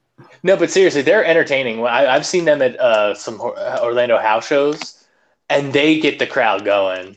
Yeah, they're fun. They're fun. They lost in the Dusty Rhodes Classic against. Yeah, I don't get that. They lost against Mustache Mountain, I think, and I was watching that. I was watching that with Leah, my sister, and yeah, she doesn't watch wrestling with me that much, but when she does, she always roots for like.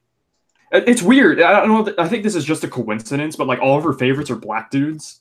It's just a coincidence. She loves. I don't know if she loves them, but she likes the New Day. Mm-hmm. She likes Ricochet. She likes Velveteen Dream. She likes Ricochet. I can see. I'm not.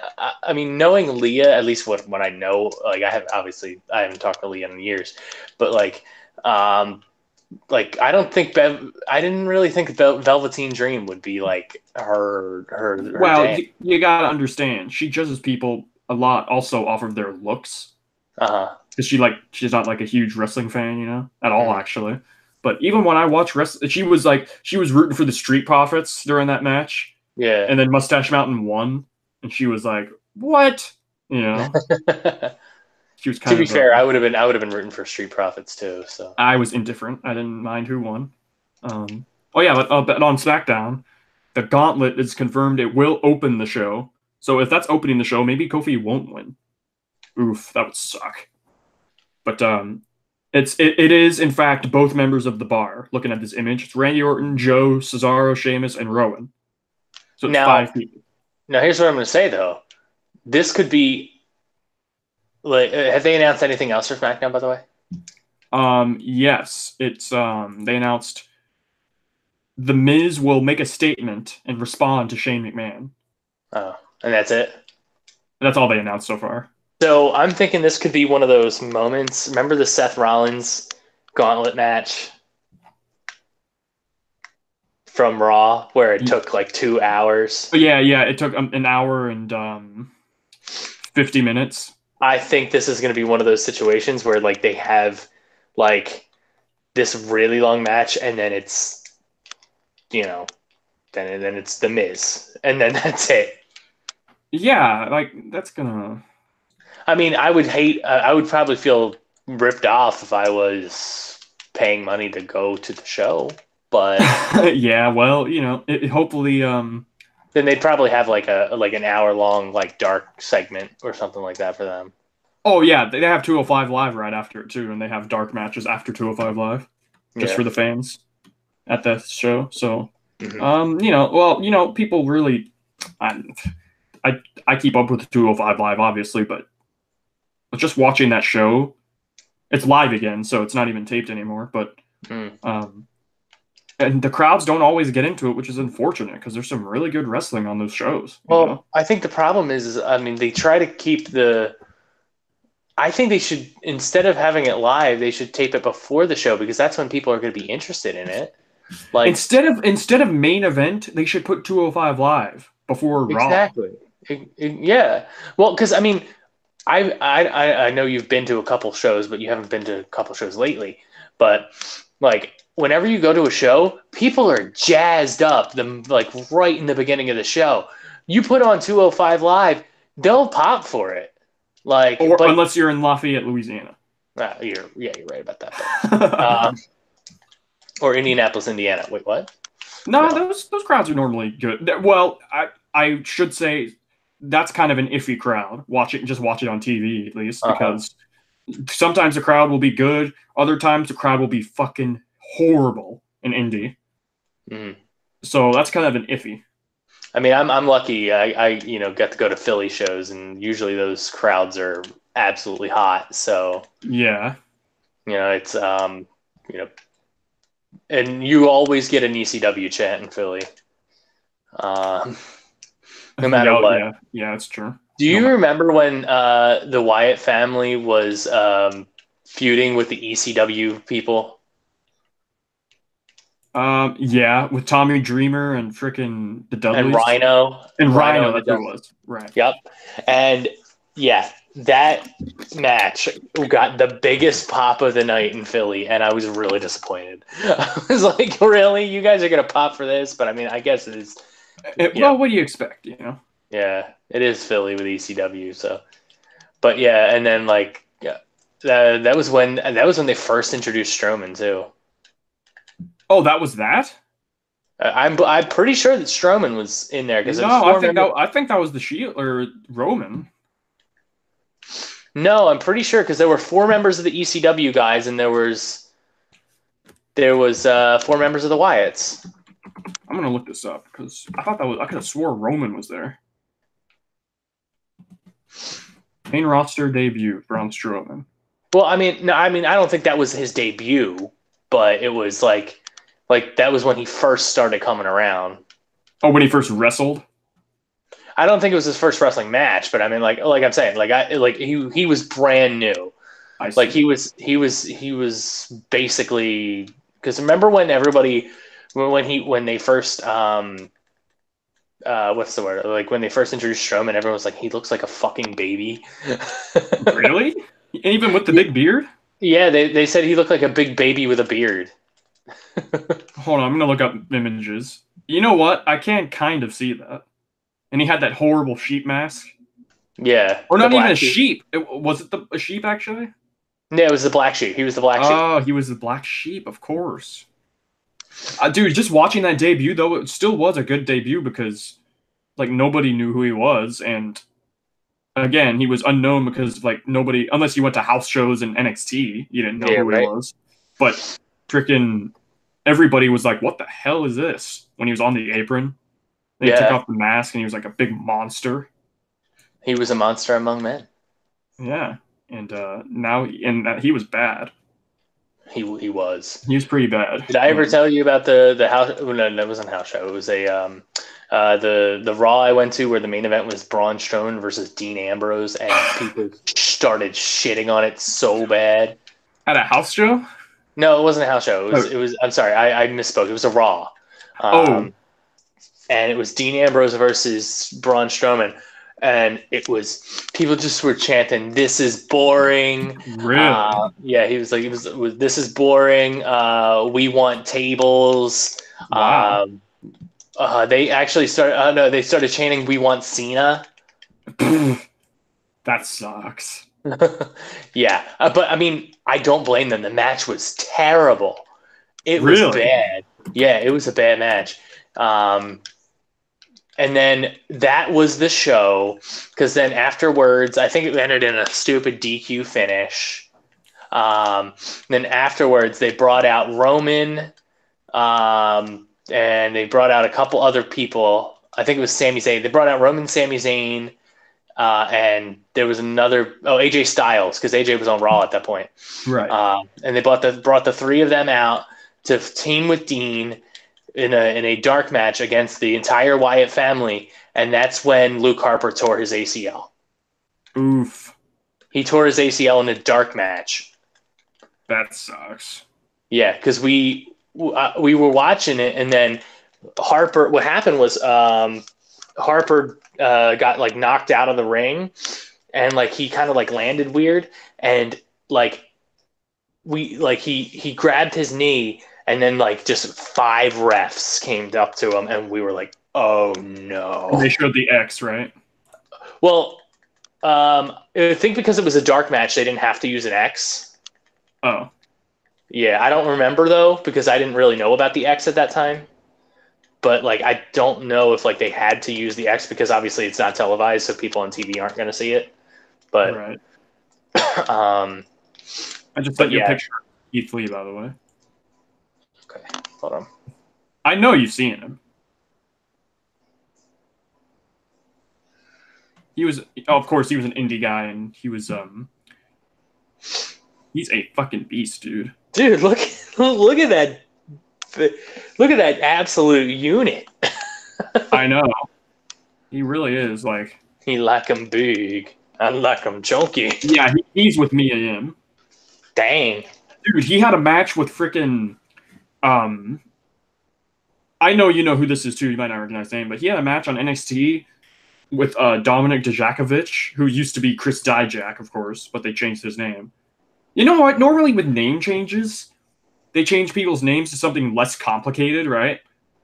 But with Chris Dijak, they changed his name to something more. Dominic Dijakovic. So. Oh, dude, these guys, and they wrestled like in PWG, for instance, and they had like a banger match. It ended in a double countout, which set up the rematch for like this upcoming or next week's NXT, I think, or maybe it was last night, or not last night, fucking whenever it was. Last night, today's Sunday. NXT was on Wednesday, and I said last night on NXT. Oh well, but yeah, I'm excited for that match. That was a great match, and they can go at it. Great time. Yeah. Honestly, I'm actually impressed, like from what I've seen with Matt Riddle. I like him so far. Oh yeah, Matt Riddle's awesome. Matt Riddle is one of those guys that can go straight to the main roster. You know, his promos are whatever. But do you think they're gonna make him a heel on the main roster? They shouldn't. That'd be stupid. He's got totally baby face. Oh, he's white meat baby face to the core. His entrance. You know, just look at his entrance. He comes out with flip-flops with fanny packs on. You know, that's a baby face. Yeah, and the thing is though, is I guarantee you they're gonna like turn him into like, I'm a mean bro. Like, he's a dude bro. Yeah, dude bro. Or they're gonna put him with Daniel Bryan.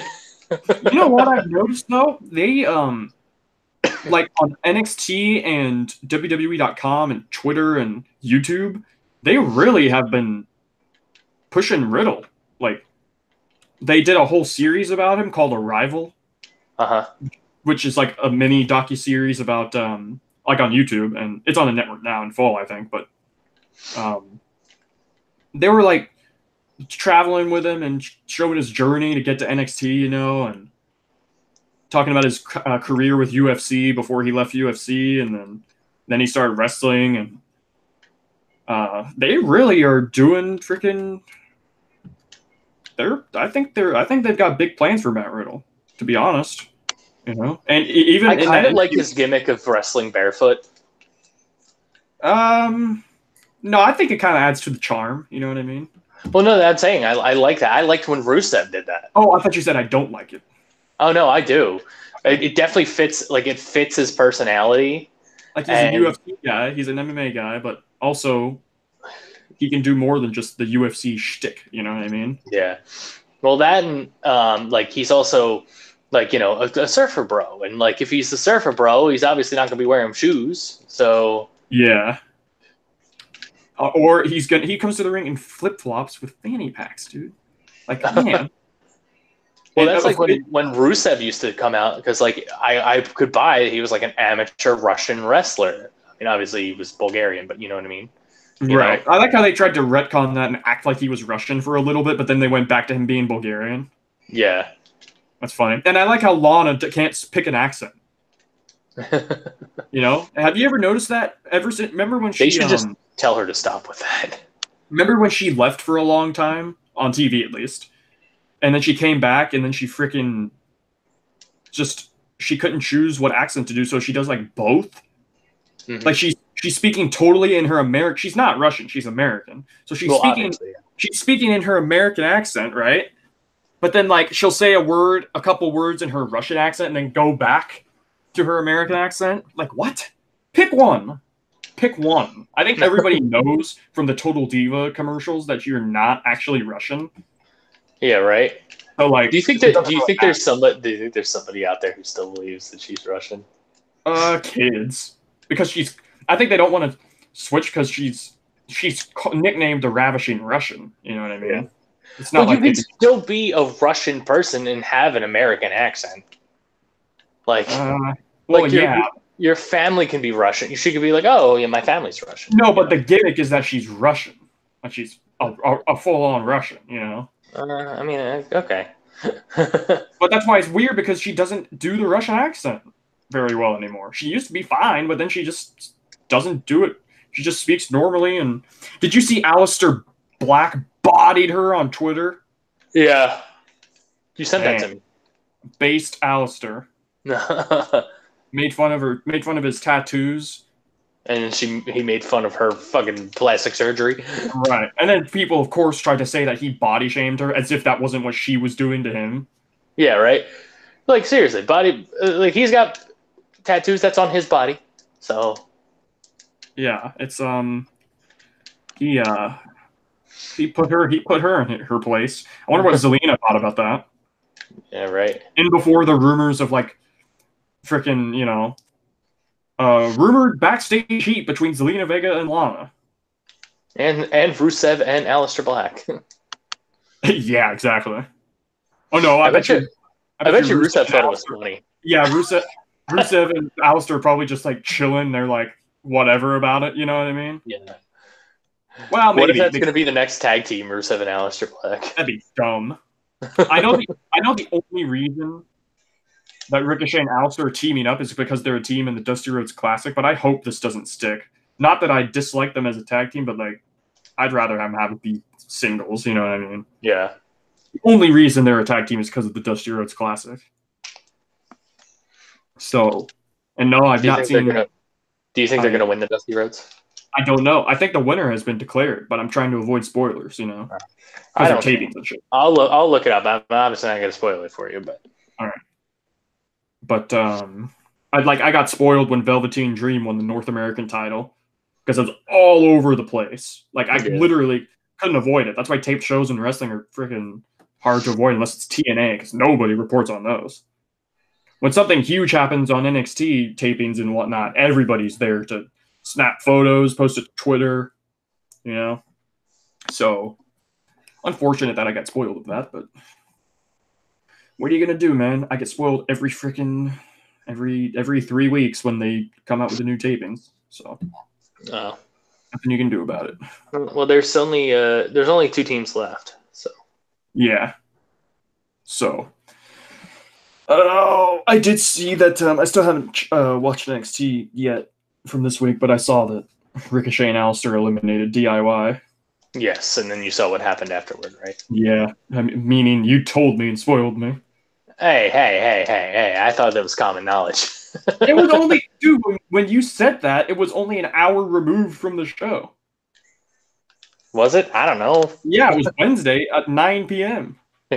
Maybe you should watch the show live then. quote unquote live.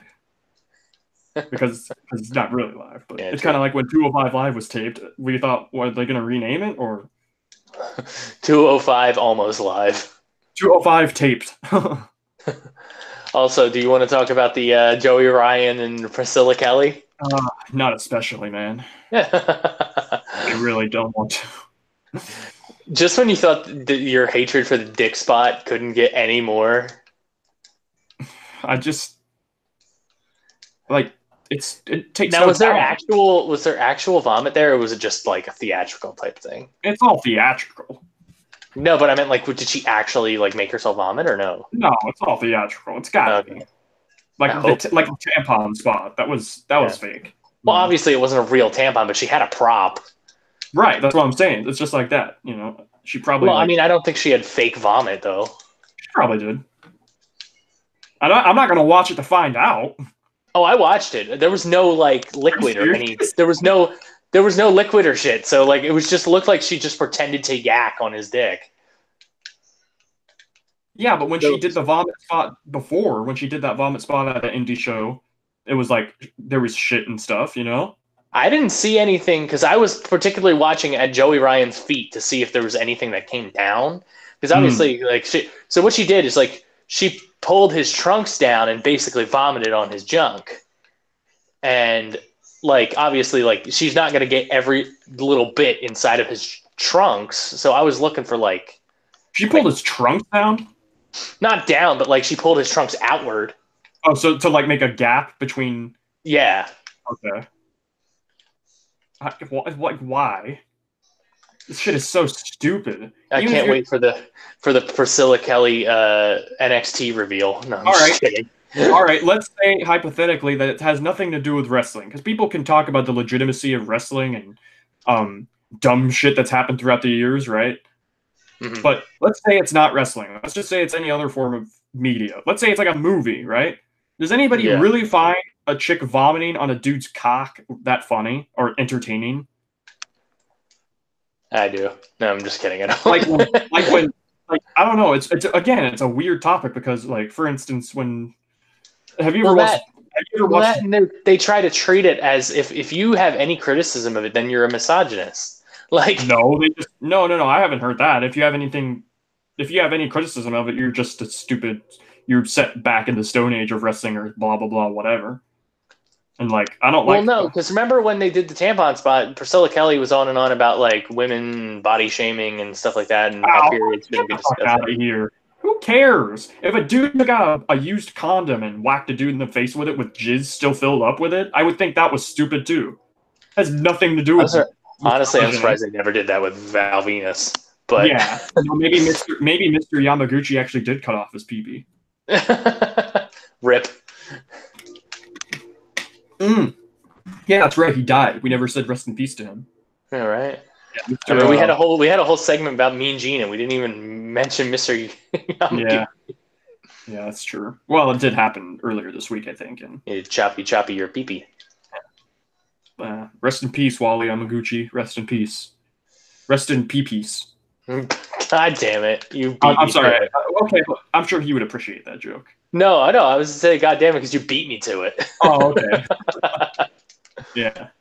But yeah, anyways, as I was saying, freaking, like, it's a paradox because I hate the Joey Ryan dick spot. I hate the Priscilla Kelly stuff. It's all phony, hokey, stupid shit. I don't care if I sound like Cornette, you know? I don't agree with everything Cornette says. I'm not just some Cornette homer, you know? Yeah. But I mean, you do think that bitch should just get your burger, though, so. Well, is that from his rant at Dairy Queen? I think so. I don't know. I took a stab in the dark on that. All I know is that his Dairy Queen video when Chris Jericho was filming it from like the early '90s. That's hilarious. When he's like, "Don't cuss me, you damn fucking bitch or whatever. I'll come there and beat your ass, you." And then he like, you cunt or whatever, because they like screwed him out of their food or whatever. Yeah, you gotta watch that. It's funny. Oof. So and Jericho is just back there laughing his ass off. What was I saying? Oh, Yeah. I was actually going to bring something up about Jericho. If you ever want to have a legit laugh out loud, and I've probably plugged this so many times, but if you legit want to like really laugh out loud at wrestling like podcasts, watch or listen to the Talk Is Jericho podcast with the Club. The Club are some of the funniest dudes ever. Like Luke Gallows does a whole bunch of different impressions. He does Howard Finkel on the podcast. They talk about. Remember, I told you about the Braun Strowman thing with him pooping in the Philippines. That was on the Talk Is Jericho with the Club and Braun Strowman. They did a show in China with AJ Styles that was really funny. They just their stories. Some of their stories are amazing. And like me, I'm not a huge indie wrestling guy, but like listening to some of their stories is absolutely great. It's just the best. Yeah. It's I watched the one with Sammy and Kevin talking to Chris Jericho. That's pretty funny.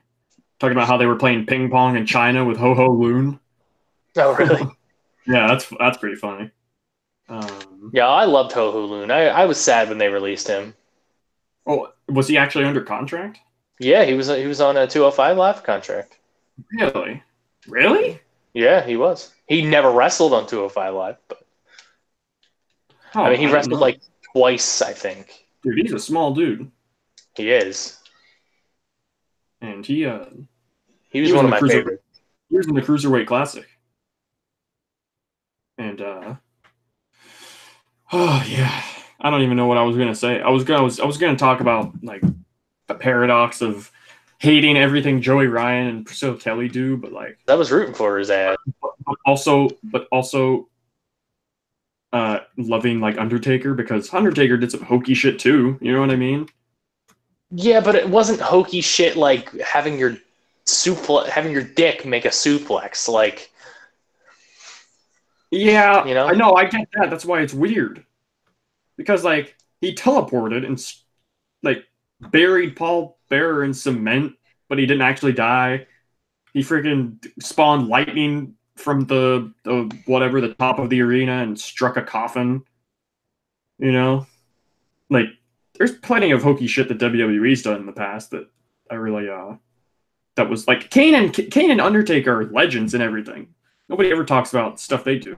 That's why it's a paradox, because I love them, right? That's why it's weird. I don't know. I don't think anybody's gonna make the argument that Taker and Joey Ryan's dick flex are on the same level, though. I mean, I wouldn't. I'm just trying to put out there that it's just something to think about. Did you get dropped? No, I'm sorry. I'm here. Somebody was posting some shite. Someone was posting up. Oh gosh dang. I think honestly we should probably yeah, right. Man. I don't know. 3 hours. How long? 3 hours. Wow. It's probably been longer than 3 hours. Like Jesus. Yeah. Well, we'll see when it goes up on the YouTube. Yeah. Well, even then it'll take a little bit to fully upload and stuff. But we'll find out eventually, of course. Off then, and we'll see you guys next week. Yeah, thank you for sitting through our review, and we need to get more subscribers. We're back and forth, baby. Yeah, we need to get more subscribers. We do. Yeah. If you guys know where we can buy a subscriber, no, I'm just kidding. maybe by the time we do the next episode, I'll find out how to change a stupid XSplit broadcaster. Like, how do I laugh every time I see that. Is it because we're logged into the same account? Maybe. I don't think that I was logged into my account though, or your account or our account. Maybe I just need to like use my account and you'll host Yeah. the call, maybe. Maybe. I mean, And then we'll see. I actually then like you'll using see- my phone though. So. Yes. So maybe you'll see Drake Maverick freaking make a Well, comeback. now your picture on Twitter is Batista. So It was Drake Maverick, and then it was John Cena wearing the Lucha "You Can't See Me" mask that was made for him, and now it's Batista. I hated that picture, by the way. I hated it looking at it every single time Really? I sent you a message. It was creepy looking. I thought it was hilarious. Yeah. That was great. Well, we're gonna head off, and I don't know what I'm gonna do after this. I'm gonna go to bed. Hey, I gotta pee too, but I mean, I'm gonna go to bed too. We'll see you next week with our review of Raw and SmackDown, and thanks for watching. See you guys.